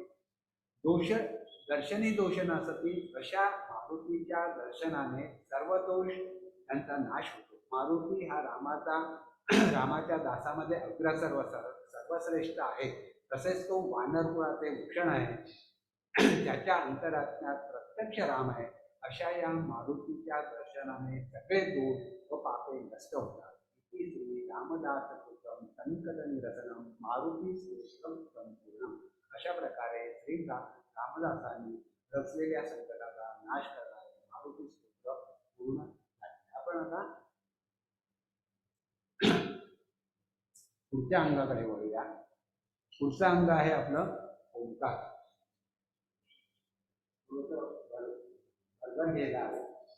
वेळ कमी आहे. ओंकार साधनेमधले चौथा अंग. ओंकार म्हणजे काय, तर हे तत्व कसे निर्माण झाले.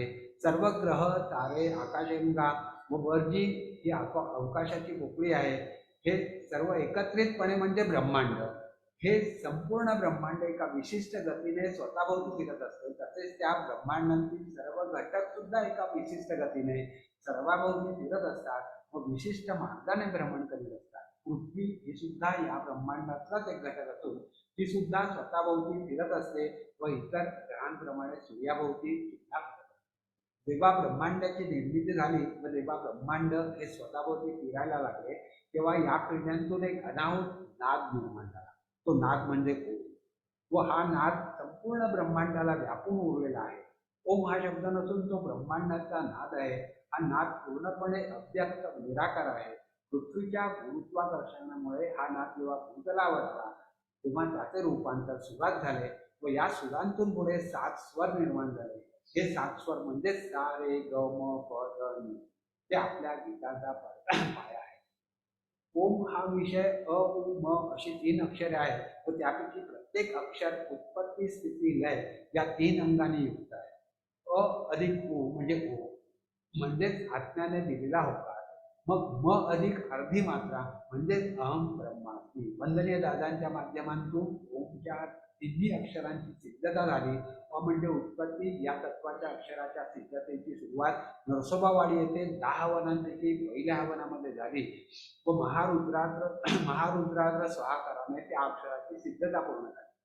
उ म्हणजे ज्ञान या तत्वाच्या सिद्धतेची सुरुवात वंदनीय दादांनी शिरोडा गोवा येथे घेतलेल्या 8 संमेलनांपैकी एका पहिल्या संमेलनामध्ये झाली व 8व्या संमेलनामध्ये म्हणजे 1983 साली सिद्धता पूर्ण झाली. मग म्हणजे ह्या तत्वाची सिद्धतेची सुरुवात वंदनीय दादांनी रत्नागिरीतील शिरगावांतून गोव्याला आणलेल्या बाळरूपी गणपतीने झाली व श्री गोरक्षनाथांच्या 32 शिराळे या स्थानी सिद्धता पूर्ण झाली. ओंकार साधनेमध्ये ओंकाराचा उच्चार करतेवेळी पूर्ण श्वास घेऊन तो श्वास मुखांतून ध्वनित करायचा आहे. अशा वेळी जो ओंकार आपल्या मुखाद्वारे आपण ध्वनिरूप करतो तो 2 ओठांनी ध्वनित न करता जीभ व टाळा या माध्यमांतून हळूवार कराव्यास पाहिजे. अशा ओंकाराचा प्रारंभ स्वरयंत्रांतून होत असता घेतलेला श्वास हा जास्तीत जास्त मंद गतीने सोडून स्वर हा प्रथम मध्यावस्थेत नेऊन हळूहळू त्याचा लय करायचा आहे. म्हणजे काय की ओंकार म्हणताना ओम असं आपण म्हणत नाही, वाणीने म्हणत नाही, तर वाचा म्हणजे ओम स्वरयंत्रातनं आपण हवा किंवा आवाज जो निर्माण होतो तो पुढे येऊन ओठांमध्ये 2 ओठांच्या गॅपमधून बाहेर येतो, ध्वनी बाहेर येतो, त्याला आपण ओंकार म्हणजे हवा आतमध्ये घ्यायची, त्याच्यानंतर ती स्वरयंत्रांतून बाहेर काढायची आणि त्याच्यातनं जो ध्वनी निर्माण होतो तो ओंकार. आणि तो हवा जेव्हा आपण बाहेर सोडतो त्यावेळेला ती असं न करता हळू आवाजात जर हळू वेगामध्ये जर ती हवा आपण बाहेर सोडली तर त्याच्यातनं जो ध्वनी निर्माण होईल तो ओंकार जो आपल्याला दादांनी सांगितलेला आहे. अशा पद्धतीने ओंकार करत असता आपल्या असमंतात या ओंकाराच्या लहरी निर्माण होतात व पुनश्च जेव्हा आपण ओंकार करण्यासाठी श्वास घेतो तेव्हा आपल्या देहाबाहेरील हवा जी ओंकारयुक्त झालेली असते ती श्वसनक्रियेद्वारे आपल्या शरीरात येते व ओंकार शक्ती देहात धारण होते. धारण झालेल्या ओंकार शक्तीद्वारा शरीर संवर्धनाचे, दोष निवारणाचे व दैहिक विकासाचे कार्य करीत असते. हे आपलं झालं 4थं.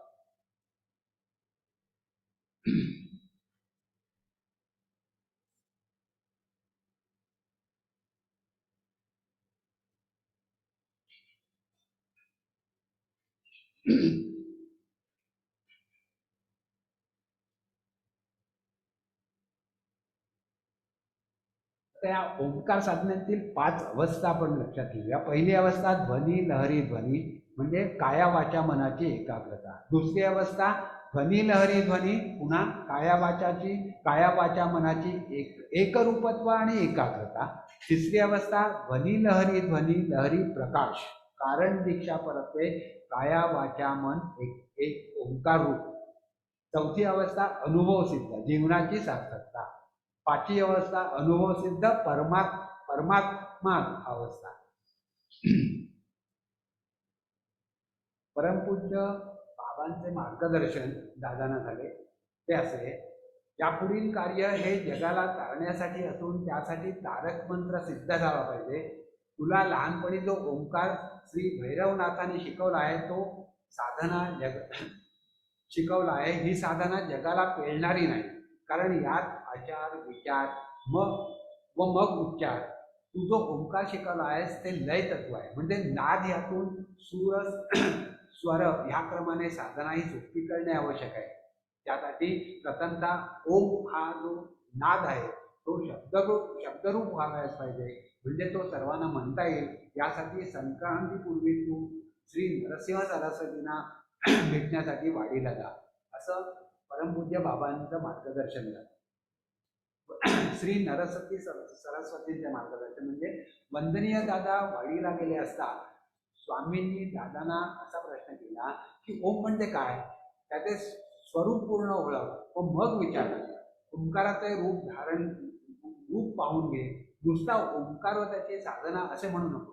ही वीज आहे, तेव्हा एका क्षणात आहे आणि नाही अशी अवस्था करून घेऊ नको.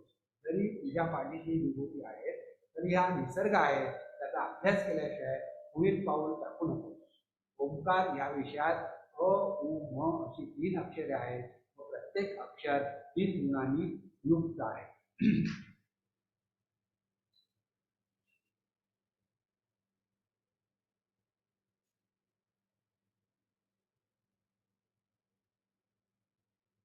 वंदनीय दादा म्हणतात, मूळ विश्व उत्पत्तीचा उच्चार, विचार व आचार हा ओंकारात असून तो आपल्या ठिकाणीही आहे.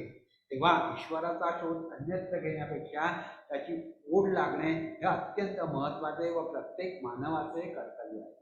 या विश्वाचा जनक म्हणजे निर्माता, पालक म्हणजे रक्षक ओंकार असून ओंकार साधनेची प्राप्ती परमपूज्य साईनाथ महाराजांनी करून दिली आहे. या साधनेचा लाभ भवितव्यात प्रत्येक व्यक्तीने घ्यावा अशी तळमळीची इच्छा हीच गुरुकृपा.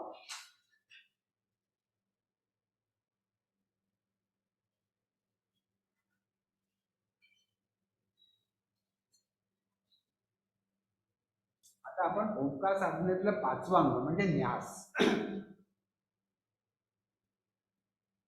ओंकार म्हणण्यासाठी पूर्णतः श्वास घेऊन तो श्वास मुखाने ओम या शब्दाद्वारे ध्वनित करायचा आहे. अशा वेळी जो ओंकार आपल्या मुखाद्वारे ध्वनित करायचा आहे तो ओंकार तोंडाने म्हणजे 2 ओठांनी न करता जीभ व टाळा या माध्यमांतून करायचा असते. अशा ओंकाराचा प्रारंभ स्वरयंत्रांतून होत असता घेतलेला श्वास हा जास्तीत जास्त मंद गतीने सोडून ओम हा शब्द मध्यावस्थेत येऊन हळूहळू त्याचा लय करायचा. अशा पद्धतीने ओंकार करत असता तुमच्या असमंतात या ओंकार ध्वनीतून लहरी निर्माण होतात व पुनश्च तुम्ही जेव्हा ओंकार करण्यासाठी श्वास घेता त्यावेळी प्रथमतः ध्वनीत केलेल्या ओंकार व त्यापासून निर्माण झालेल्या लहरी या शुद्ध हवेतून आपल्या श्वसनक्रियेद्वारे शरीरात धारण होऊन फुफ्फुसात जातात. फुफ्फुसात अशा असंख्य लहरी, असंख्य लाल पेशी असतात की ज्यांची बाहेरील शुद्ध हवा धारण करणे व शरीरातील अशुद्ध हवा बाहेर फेकणे ही क्रिया अव्याहत चालू असते. फुफ्फुसात जाऊन ज्या ओंकार लहरी तेथे असलेल्या शुद्ध हवेला धारण करणाऱ्या पेशीद्वारा रक्ताशी एकरूप होतात व हे शुद्ध झालेले रक्त हृदयाद्वारे पूर्ण शरीरात जेव्हा पाठवले जाते तेव्हा गुरुशक्ती ही संपूर्ण देहात धारण होते. अस्थि, मांस, मज्जा व त्वचा अशी जी शारीरिक धारणा होऊन हे शरीर आपणास प्राप्त झालेले आहे त्या प्राप्त शरीरातील घटक ओंकार शक्तीने शक्तिमान व्हावेत यासाठी न्यास हे ओंकार साधने नित्याने करावे असतात. न्यास पद्धतीने ओंकार करीत असता आपण आपल्या दोन्ही हाताने जेव्हा त्वचेवर स्पर्श करतो त्यावेळी आपल्या हातांतून देहामध्ये धारण झालेली ओंकार शक्ती ही त्वचेद्वारा पुनश्च शरीरामध्ये पाठवण्याचे कार्य करते. ओंकार हा ध्वनिरूपात उच्चारल्याने संपूर्ण शरीर हे कंपायमान होते. ओंकाराच्या उच्चाराने जे स्पंद शरीरात निर्माण झालेले असतात ते स्पंद लहरीच्या रूपाने दोन्ही हाताची बोटे व तळवे यावरील उंचवट्यामधून उत्सर्जित होतात. यासाठी क्रिया देहाला जाणवण्यासाठी दोन्ही हात अंगावरून फिरवत असतात. त्याचा स्पर्श मोरपिसासारखा व्हावा असतो. तसेच हाताची बोटे सरळ ठेवायची असून शरीराशी ती समांतर असली पाहिजे. ओंकार साधनेमध्ये जे न्यास आहेत त्याचे प्रामुख्याने 3 कार्य आहेत. शरीर संवर्धन करणे, जन्मजन्मांतरीन दोषमुक्ती करणे, देहाचा विकास करणे. न्यास ही दैहिक क्रिया बाह्यांगाने जरी आपण करीत असलो तरी न्यासाचा संबंध आपल्या देहातील अंतर्गत रचनेत आकार प्राप्त करण्यासाठी. प्रथम अवस्थेत न्यासाचे कार्य स्थूल देहाशी संबंधित असून बिंदू, डोळे, नाक, कान, कंठ, फुफ्फुसे हृदय, जठर, मूत्रपिंड, पाय, गुडघे इत्यादी अशा सर्व अवयवांचे कार्य न्यास करण्याने सुरळीत, तसेच कफ, पित्त, वात हे समतोल होऊन श्वसन, रक्ताभिसरण, पचन, मलमूत्र विसर्जन या क्रिया सुद्धा न्यासाने व्यवस्थित होतात. शरीरातील या अंतर्गत माध्यमांमध्ये व संस्थांमध्ये जेव्हा विसंगती निर्माण होते तेव्हा शरीरातील कार्यात बिघाड होतो व त्यामुळे रक्तदाब, हृदयविकार, आम्लपित्त, बद्धकोष्ठ इत्यादी रोग शरीरात निर्माण होतात. शरीरातील ही अंतर्गत माध्यमे एकमेकांना पूरक असून त्याचे कार्य एकमेकांवर अवलंबून असते. या माध्यमांच्या विसंगत झालेल्या क्रिया या पूर्ववत करणे हे न्यासाने साध्य होते. अशा रीतीने न्यास केले असता शरीरातून व बाहेरून निरोगी राहून शरीर संवर्धनाचे कार्य होते. आता न्यासाचे 5 प्रकार. न्यासाचे 5 प्रकार म्हणजे पहिला न्यास काय, तर हा ब्रह्मस्थानातून हृदयस्थानाच्या जरा खाली असा जोडणारा आहे. कान, नाक, घसा, डोळे, फुफ्फुस, हृदय या अवयवांसाठी आहे. ब्रह्मस्थानापासून म्हणजे आपण पहिला न्यास ब्रह्मस्थानापासून चालू करतो आणि मग तो पुढे असा डोळे, नाक, मेंदू, फुफ्फुस, हृदय या अवयवांना करून पुढे आपलं तिथे त्याचा समाप्ती होते. दुसरा न्यास काय, तर मानेच्या ठिकाणापासून म्हणजे ललाटाच्या पाठी उभून न्यास इथून चालू होतो. कंठस्थानामार्गे तो नाभीच्या जरा खाली असा जोडणार आहे. म्हणजे छोटा मेंदू, म्हणजे जो छोटा मेंदू आपल्या इकडे आहे, छोटा मेंदू, मान, फुफ्फुस, हृदय, यकृत या अवयवांसाठी आहे. तिसरा न्यास हा पाठीच्या मागून सुरू होऊन हृदयस्थानाच्या जरा खाली जोडणार आहे. पाठीचा वरचा भाग, खांदे, हृदय या अवयवांसाठी आहे. चौथा न्यास काय, हा पाठीच्या मणक्या खालचा भाग ते गुदद्वार असा जोडणारा आहे. पाठीचा खालचा भाग हेडापेडा, सुषुम्ना असा न्यास. मूत्रपिंड, गुदद्वार या अवयवांसाठी आहे. 5वा न्यास हा जांघ्याच्या बाह्य जांघ्यांपासून पायाच्या बोटांना जोडणारा आहे. पाय, गुडघे, तळवे या अवयवांसाठी आहे. थोडक्यात न्यासाचा उपयोग श्वसन, पचन, रक्ताभिसरण, उत्सर्जन इत्यादी संस्थाप संबंधित सर्व अवयवांसाठी आहे. आपल्या दैहिक माध्यमांतून काही अधिव्याधी दोष असे असतात की ते दूर करण्यासाठी आपल्याला काही ना काही प्रकारे औषधोपचार करावे लागतात. पण केवळ औषधोपचाराने ते दूर होत नाही. तेव्हा अशा अधिव्याधी दोषांपासून आपले काया वाचा मन हे निरोगी राहावे म्हणून न्यास हे ओंकार साधने नित्याने करावे. ते करीत असता दोन्ही हातांतून ओंकार शक्ती ही शरीरातील अस्थि, मांस, मज्जा व त्वचा या सर्व घटकात धारण होते. त्यामुळे हाडामासात तसेच रक्तात सामावलेले दोष किंवा व्याधी दूर होतात. कर्मपरत्वे जन्मप्राप्त झाल्यावर आपले कर्मबळ हे 5 ऋणानुबंधांशी संबंधित असते. तसेच हे 5 ऋणानुबंध 5 स्थानांतील 5 कोशांशी हितसंबंधित असतात. हे हितसंबंध अनुकूल नसतील तर आपल्याला प्राप्त होणाऱ्या सुखशांती समाधानात अडथळा निर्माण. ते 5 स्थानं कोणती, तर ब्रह्म, ललाट, कंठ, हृदय, नाभी ही 5 स्थाने. पहिला न्यास हा देवाधिक ऋणानुबंध म्हणजे ब्रह्म हा जन्मजन्मांतर ऋणानुबंधांशी जोडला जातो. त्यामुळे आपल्या मागच्या अनेक जन्मांतील वेगवेगळ्या धर्मपरत्वे देवदेवतांचे स्पंद एक होण्यास या न्यासाने मदत होते. त्यासाठी महाकारण प्रतिमेचे महत्व आहे.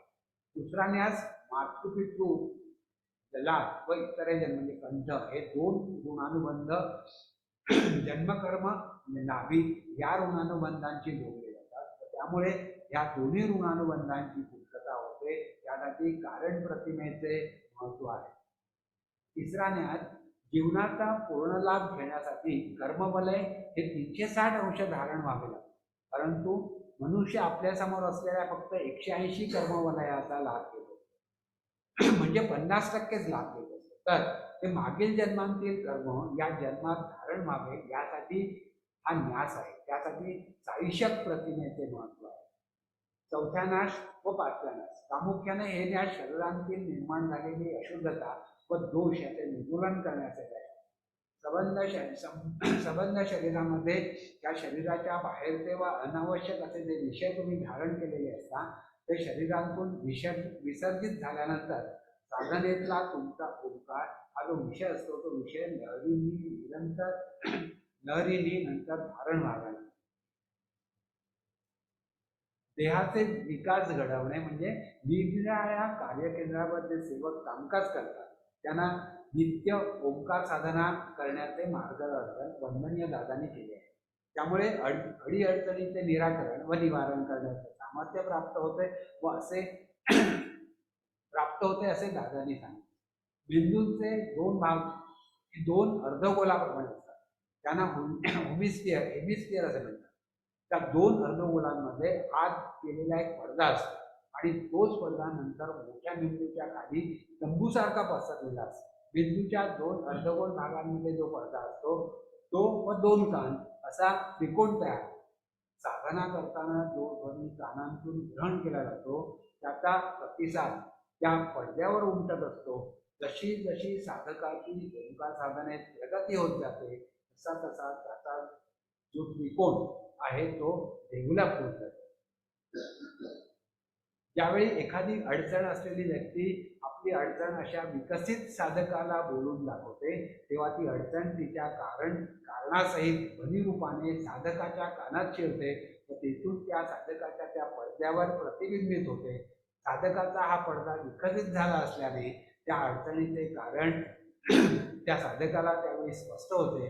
ते कारण त्याच्या ब्रह्मरंध्राकडे पाठवले जाते व ब्रह्मरंध्र त्याचे पृथक्करण करतो की या माणसाची अविवेक अडचण आहे आणि तिचे निवारण अशा पद्धतीने झाले पाहिजे. अशी ही सूचना साधकाला मिळते. यालाच इंट्युशन किंवा सिक्स सेन्स असे म्हणतात. अशा वेळी अडीअडचणीचे केवळ कारणच साधकाला समजते असे नाही तर ते दूर करण्याची शक्ती सुद्धा साधकाच्या दैहिक माध्यमाला प्राप्त झाली असल्याने या अडचणींचे निवारण त्याला करता येते. न्यास पद्धतीने ओंकार करीत असताना आपण आपल्या दोन्ही हाताने जेव्हा त्वचेवर स्पर्श करतो त्यावेळी देहामध्ये धारण झालेली ओंकार शक्ती ही त्वचेद्वारा पुनश्च शरीरामध्ये पाठवण्याचे कार्य आपल्या हातून घडत असते. आपणास दुभस येणारी त्वचा ही अनंत छिद्रांनी युक्त असून त्या त्वचेचे एकंदर 7 थर असतात.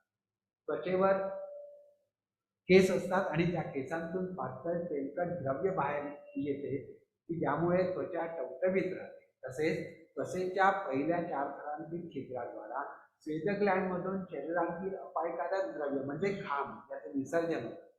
त्वचेचे हे 4 व पुढील 3 असे एकूण 7 थर आणि त्या खालील स्नायू म्हणजे चरबी विखुरलेली असते. ही चरबी कमी करण्यासाठी जरी आपण कितीही व्यायाम किंवा औषधोपचार केला तरी त्या अनावश्यक चरबीची स्थिरता ध्यानातून समूळ नष्ट होत नाही. पण ओंकार साधनेपर्यंत जेव्हा आपण न्यास करतो त्यावेळी ध्वनीचे रूपांतर जेव्हा प्रकाश शक्तीत होते किंवा ती गुरुशक्ती शरीरात धारण होऊन सर्वप्रथम ती त्वचेखाली व स्नायूवरती जो चरबीचा थर असतो तेथे ती जाते व जमा झालेली चरबी आपोआप जायला लागते. आता आपण हे न्यास वेगवेगळ्या प्रकारचे न्यास आपण बघितले 5 वेगवेगळे न्यास. आता पुढच्या अंगाकडे जाऊया. पुढचं अंग आहे नामस्मरण म्हणजे ओम श्री साईनाथाय नमः. हे मंत्र व नामस्मरण असे दोन्ही आहे परंतु वंदनीय दादांनी ते नामस्मरण म्हणून सिद्ध केले. कोणत्याही देवदेवतेचे जे शक्तिरूप तत्व असते ते आपल्या आजूबाजूच्या वातावरणामध्ये पंचप्राण या अवस्थेत अस्तित्वात असून ते कार्य करीत असते. आपल्या देहामधील पंचप्राणाच्या सामर्थ्याने त्या देवदेवतांच्या पंचप्राणांना आव्हानित करून त्या दोघांचे एकत्व झाले असता त्या देवतेची शक्ती आपल्याकडे प्रवाहित होते व ती आपण ती शक्ती धारण करू शकतो. मग संख्यावाचक जप किंवा मंत्रोच्चाराद्वारे त्या शक्तीचा साठा आपल्या देहात करून त्या देवतेचे शक्तिपीठ हे आपल्या हृदयस्थानामध्ये सिद्ध करायला येते. परंतु आता ह्या देवतेचे पंचप्राणात्मक तत्व जे वातावरणात शक्तिरूप आहे ते आपल्या नित्य उपासनेने व ध्यानधारणेने किंवा एका इष्ट विधीने धारण करायला आपण समर्थ नसतो. त्याचे कारण आपल्या देहात असलेली कमतरता. त्यामुळे वर्षानुवर्षे जप करून किंवा मंत्र म्हणून अपेक्षित असे फळ मिळत नाही. त्या उलट नामस्मरण याचा अर्थ ज्याचे नाव आपण उच्चारतो आहोत त्याच्या बद्दलचा आपला जो पूज्य भाव असतो तो बाहेर वातावरणात इतरत्र नसून आपल्या हृदयस्थानात असतो. तर तिथेच त्याचे नाव घेऊन त्या नित्यपुण्य विभूतींना जागे करायचे म्हणजेच नामस्मरण. मंत्राला बंधने असतात पण नामस्मरणाला कोणतेही बंधन नाही. बीज असल्याशिवाय मंत्राला सिद्धता नाही. आपल्या जीवनाचे बीज हे आत्मा आहे. काया वाचा मनाने नामस्मरण केले असता आपले हे बीज त्या मंत्रातल्या बीजाला प्रज्वलित करते. आपल्या जीवनाच्या सार्थकतेसाठी व इतरांच्या कल्याणासाठी त्या मंत्रांतील बीज हे साधनेद्वारे आपल्या बीजाने सिद्ध कराव्याचे म्हणजे जिवंत करावे. वंदनीय दादा म्हणतात, भविष्य सांगण्याबद्दल अनेकांची ख्याती असते पण मी जे भविष्य घडवले ते केवळ नामस्मरण. हा मंत्र माझा नाही. कलियुगात अनेक संतांचे धर्मग्रंथ आहेत व प्रत्येक संतांच्या मागे त्याचे नामस्मरण आहे. निर्मात्याला प्रेरणा झाली की हे एकच संतांचे नामस्मरण आहे की ज्यामुळे मानवाचा संपूर्ण उद्धार असे नामस्मरण पृथ्वीच्या उत्पत्तीपासून निर्माण झालेले नाही व पुढेही होणार नाही. या नामस्मरणाच्या नवनाथांचा दुवा नामस्मरणातून जोडला गेला आहे. त्यामुळे हे नामस्मरण केले असता आपल्याला नवनाथांची वेगळी उपासना करायला नको. जसजसे संथेने आपण नियमितपणे नामस्मरण करतो तसे तसे ते शरीरात धारण होत जाते. अशा प्रकारे आपली सेवा जेव्हा आपण परमपूज्य बाबांना अर्पण करतो तेव्हा ती सेवा 500 वर्षे पूर्वी अस्तित्वात असलेल्या श्री आदिनाथांना ते समर्पण करतात. त्यामुळे संपूर्ण नवनाथांच्या तपश्चर्येचे फळ आपणास या नामस्मरणातून प्राप्त होते. आपण सृष्टीच्या अधीन आहोत. सृष्टी आपल्या अधीन नाही. हे नामस्मरण केले असता आपण सृष्टीत असतो ती आपल्या अधीन होते. जीवनात संकट आल्यावर कळून काही उपयोग नसतो. बाबांचे नामस्मरण केले असता संकट येणार आहे त्याची जाणीव बाबा अगोदर करून देतात. त्याचे कारण बाबांचा अधिकार हा साऱ्या सृष्टीवर आहे. नामस्मरण केल्याने संपूर्ण सृष्टीचे स्वामित्व आपल्या अधीन होते.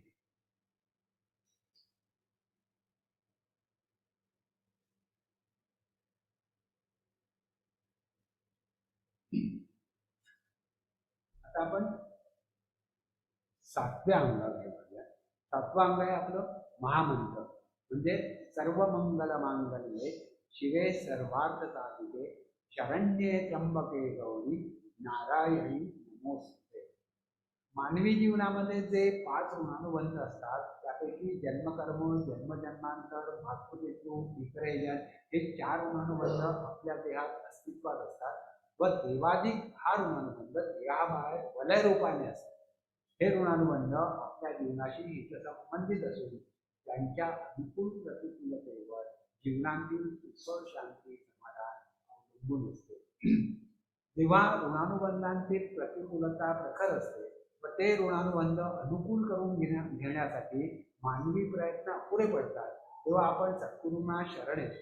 अशा वेळी केवळ सद्गुरूंची कृपा झाली तरच प्रतिकूल असलेले ऋणानुबंध अनुकूल करण्याचे कार्य करते. असे कार्य आपल्या जीवनात घडावे त्यासाठी वंदनीय दादांनी आपल्याला 4 प्रतिमा सिद्ध करून दिल्या आहेत. त्या म्हणजे श्री साईशव, श्री कारण, श्री महाकारण आणि श्री नारायण.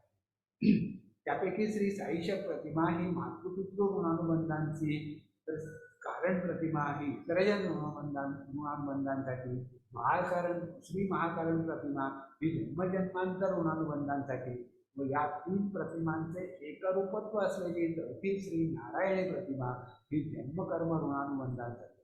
या सर्व प्रतिमांमुळे आपले जीवन परिपूर्ण म्हणजे 360 होऊ शकते.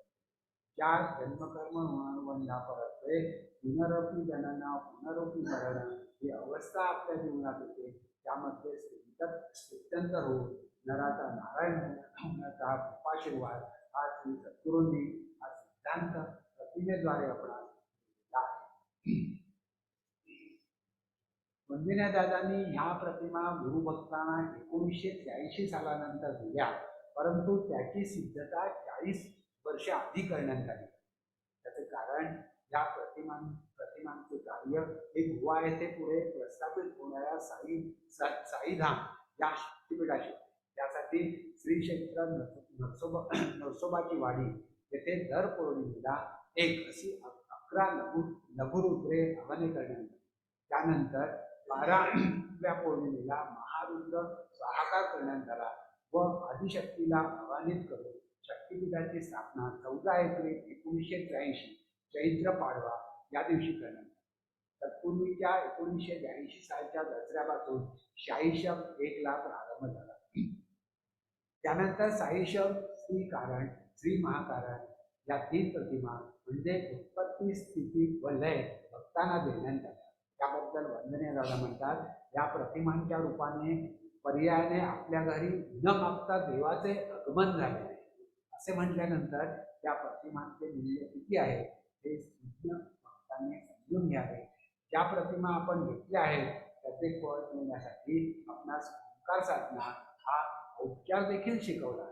त्यानंतर 1989 सालच्या चैत्र प्रतिपदा श्री शके 7 या दिवशी शक्तिपीठांतील शक्ती नारायणी म्हणजे प्रतिभा हिचा संगम करण्याचा म्हणजे एकत्रित करण्याचा विधी झाला.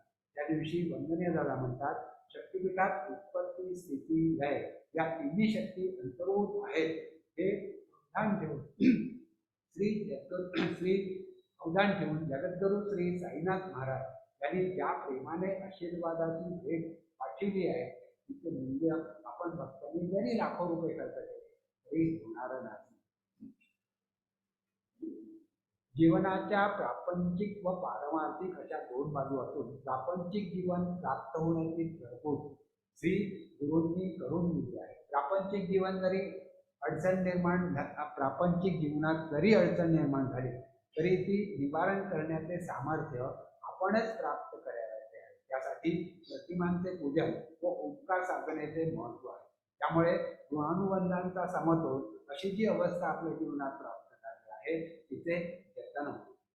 पहिल्या 3 प्रतिमाद्वारे नारायण या अवस्थेपर्यंत पोचण्याची समजूत आहे व ती प्राप्त झालेली अवस्था इतरांकडे प्रवाहित करण्यासाठी श्री नारायणी प्रतिमा पूजन व महामंत्र पठण याचे महत्त्व आहे.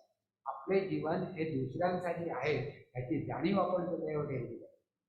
महामंत्राचे पठण उपचारमध्ये या पद्धतीने निरंतर केले असता ज्या लहरी निर्माण होतात त्यातून आपला विकास होऊन कालांतराने जेव्हा नारायणी ही अवस्था प्राप्त होते तेव्हा आपल्यातील गुरुकृपा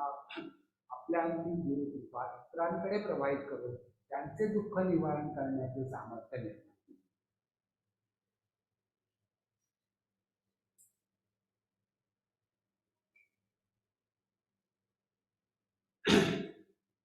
जेव्हा मनुष्य त्याच्या ऋणानुबंधांतील दोषांतून मुक्त होतो तेव्हा त्याच्या देहांतील लुप्त झालेला आत्मा आदिशक्तीला शरण जातो व तिची प्रार्थना खालीलप्रमाणे करतो. म्हणजे सर्व मंगल मांगल्ये शिवे सर्वार्थ साधिके शरण्ये त्र्यंबके गौरी नारायणी नमोस्तुते. श्लोकाचा अर्थ असा आहे, मंत्राचा अर्थ असा आहे, सर्व मंगलांमध्ये मंगल स्वरूपात विद्यमान असणाऱ्या शिवाची पत्नी असलेल्या सर्व सिद्धी म्हणजे धर्म, अर्थ, काम, मोक्ष प्राप्त करून देणाऱ्या, शरण आलेल्यांचे रक्षण करणाऱ्या, 3 नेत्र असणाऱ्या गौरवर्णीय पार्वतीला म्हणजेच नारायणीला नमस्कार. वंदनीय दादाने सूचित केल्याप्रमाणे प्रत्येक महामंत्र हा 10 सेकंदाचा आहे आणि तो बालकांसाठी 11 वेळा आणि मोठ्यांसाठी 21 वेळा म्हणायचा आहे. आता आपण शेवटच्या अंगाकडे येतोय. शेवटचं अंग आहे ओम श्री सद्गुरुनाथ दादाय नमः. वंदनीय दादांचा जन्म 6 फेब्रुवारी 1921 पौष अमावस्येला झाला. शुभदेव दादांचा 2 जुलै 1991 ज्येष्ठ वद्य पंचमीला पंचमी आहे. श्री साईशक 1 प्रारंभ विजयादशमी 1982 साली. श्री शक्तीपीठ स्थापना 14 एप्रिल 1983 चैत्र प्रतिपदेला. गुरुप्रसादचं प्रकाशन 16 ऑगस्ट 1988 साली झाले. गुरुशक्तीपीठ तपोपूर्ती 16 1 एप्रिल 1995 चैत्र प्रतिपदेला. आता 18 फेब्रुवारी 1992 सालच्या परमपूज्य हजीमलन बाबांच्या उर्साच्या दिवशी सकाळी आरती साधनेनंतर पुण्याच्या द्वारकाई येथे परमपूज्य हजी बाबांचा संचार होऊन त्यांनी तारक मंत्राच्या सिद्धतेचा संकल्प दिला. त्यानंतर परमपूज्य जिलानी बाबांचे आगमन होऊन त्यांनी 7 सेवकांची तारक मंत्राच्या सिद्धतेसाठी निवड केली व त्यांच्या प्रवासाची सर्व योजना आखली. तारक मंत्राच्या सिद्धतेसाठी ज्या सेवकांची निवड करण्यात आली ते सौ लीलाताई, श्री दीपक दादा, श्री ओंकार चाचा, श्रीमती जीजी, श्री विजय दादा, श्री नित्यानंद आणि श्री प्रदीप दादा. मार्गदर्शनाप्रमाणे त्या 7 सेवकांचा प्रवास दिवसाच्या दुसऱ्या दिवशी म्हणजे 19 फेब्रुवारी 1992 रोजी सुरू.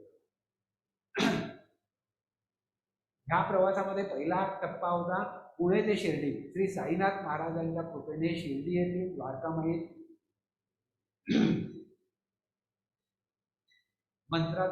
मंत्र उदयास आला व त्याचा सर्वप्रथम उच्चार अब्दुल बाबांच्या मधारीच्या वास्तूत झाला.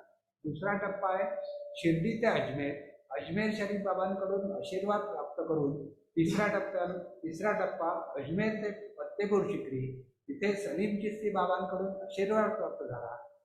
चौथा टप्पा फतेपूर शिकरी ते दिल्ली, कुतुबुद्दीन बाबा, निजामुद्दीन बाबा, नसरुद्दीन बाबा, अमीर खुसरो यांच्याकडून आशीर्वाद प्राप्त झाला.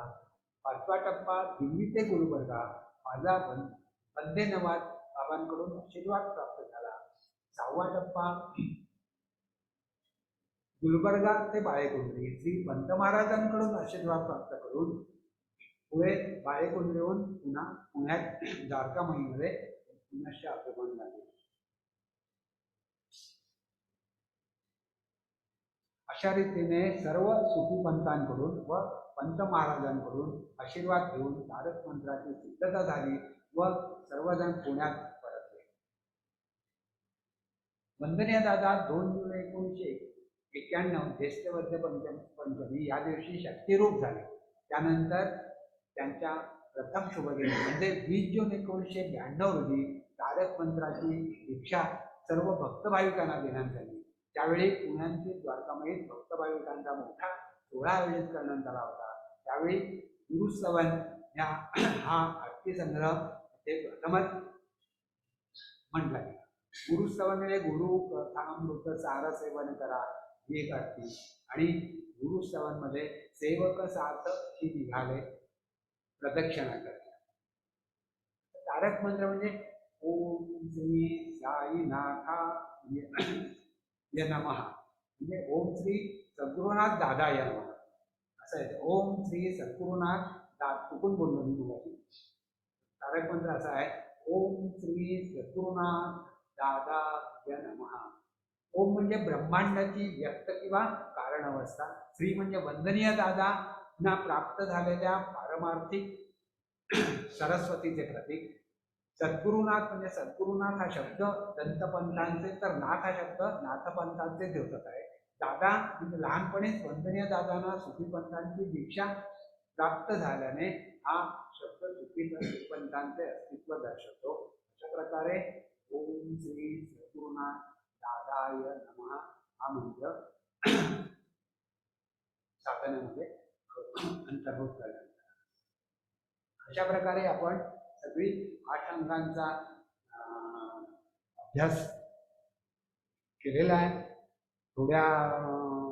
थोडीशी घाई झाली त्याची, पण आपला हा अभ्यास पूर्ण झाला आहे. ह्यानंतर आपण एक 5 मिनिटामध्ये आरती बोलूया. मी निरंजनला बोलवतो आणि एक आरती म्हणून आजचा आपला मुलाखतीचा कार्यक्रम आपण चालतो. आज सोनियाचा तेजले उनिया आला, आज सोनियाचा तेजले उनिया आला. गुरु शिष्याचा प्रेमाचा शक्ती बहर फुलला, आज सोनियाचा तेजले उनिया आला, आज सोनियाचा तेजले उनिया आला. मंत्र सद्गुरु दादांचा साईनाथ बोलीला, मंत्र सद्गुरु दादांचा साईनाथ बोलीला. तेरा अक्षरे होनी तेज गर्भ प्रगटला, तेरा अक्षरे होनी तेज गर्भ प्रगटला, तेरा अक्षरे होनी तेज गर्भ प्रगटला.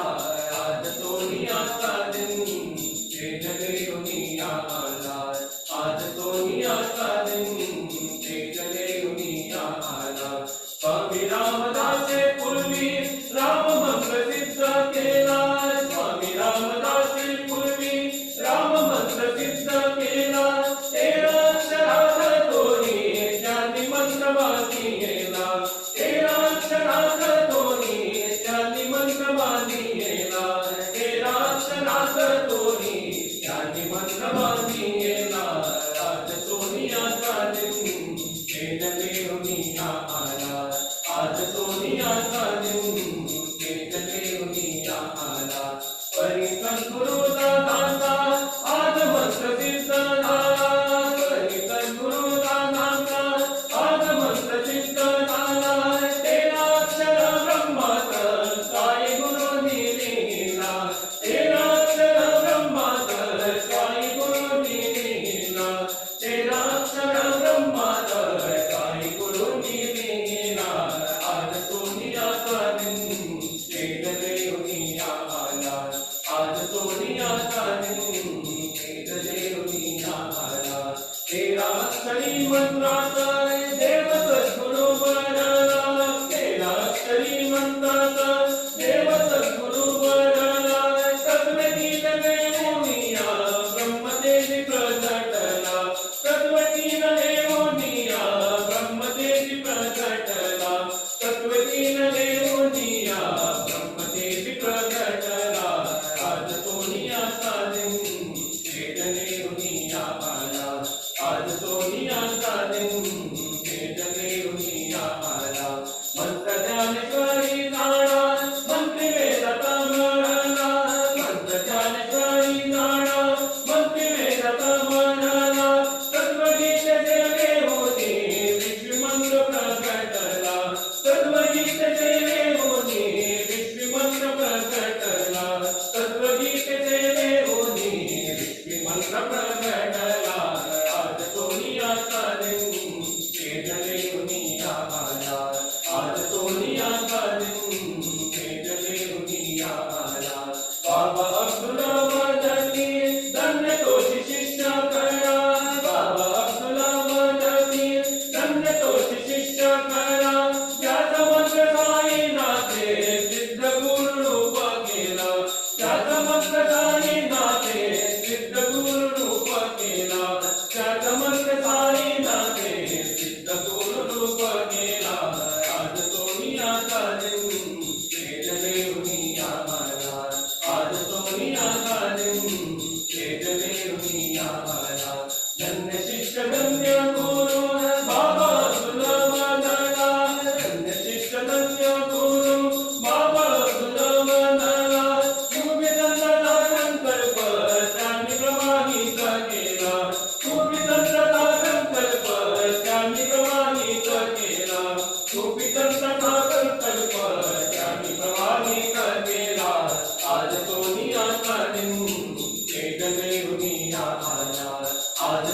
सोनियाचा दिन भेटले दुनिया आला मंत्र सद्गुरु दादाचा देई सुख समाधान मंत्र सद्गुरु दादाचा देई सुख समाधान शांती प्रेमाच्या अमृती चिंब चिंब की विजया शांती प्रेमाच्या अमृती चिंब चिंब की विजया शांती प्रेमाच्या अमृती चिंब चिंब की विजया आज सोनियाचा दिन भेटले दुनिया आला आज सोनियाचा दिन भेटले दुनिया आला वेदांचा हा मंत्र जो देवाचे ते त्याला वेदांचा हा मंत्र जो देवाचे ते त्याला खूप संतांच्या प्रेमाचा त्याला ओलावाला भला खूप संतांच्या प्रेमाचा त्याला ओलावाला भला खूप संतांच्या प्रेमाचा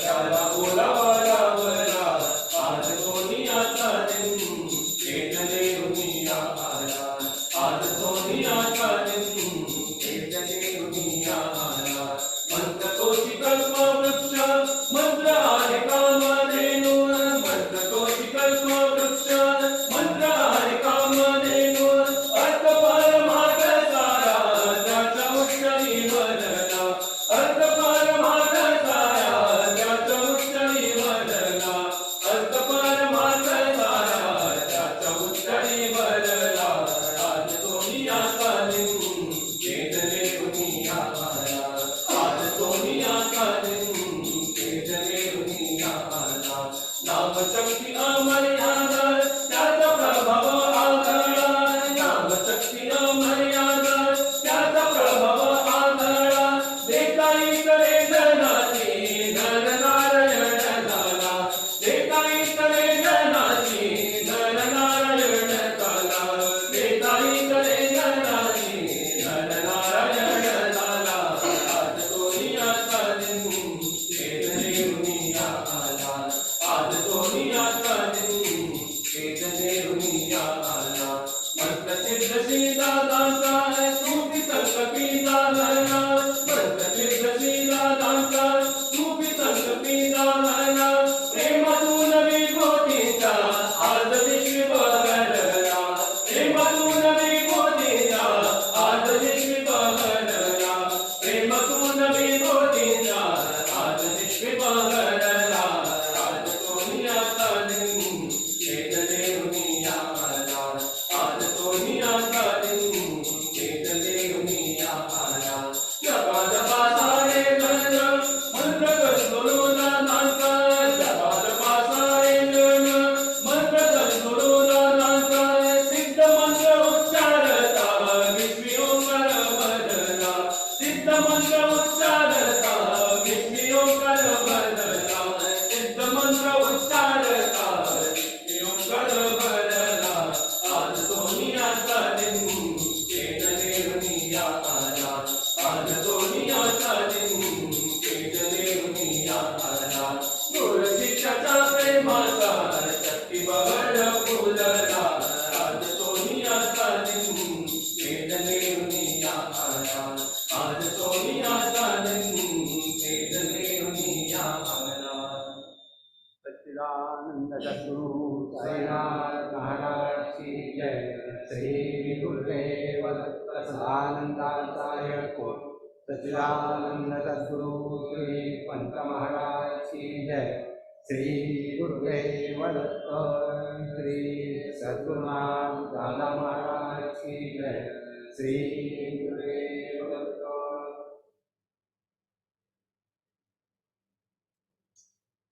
थँक्यू धन्यवाद.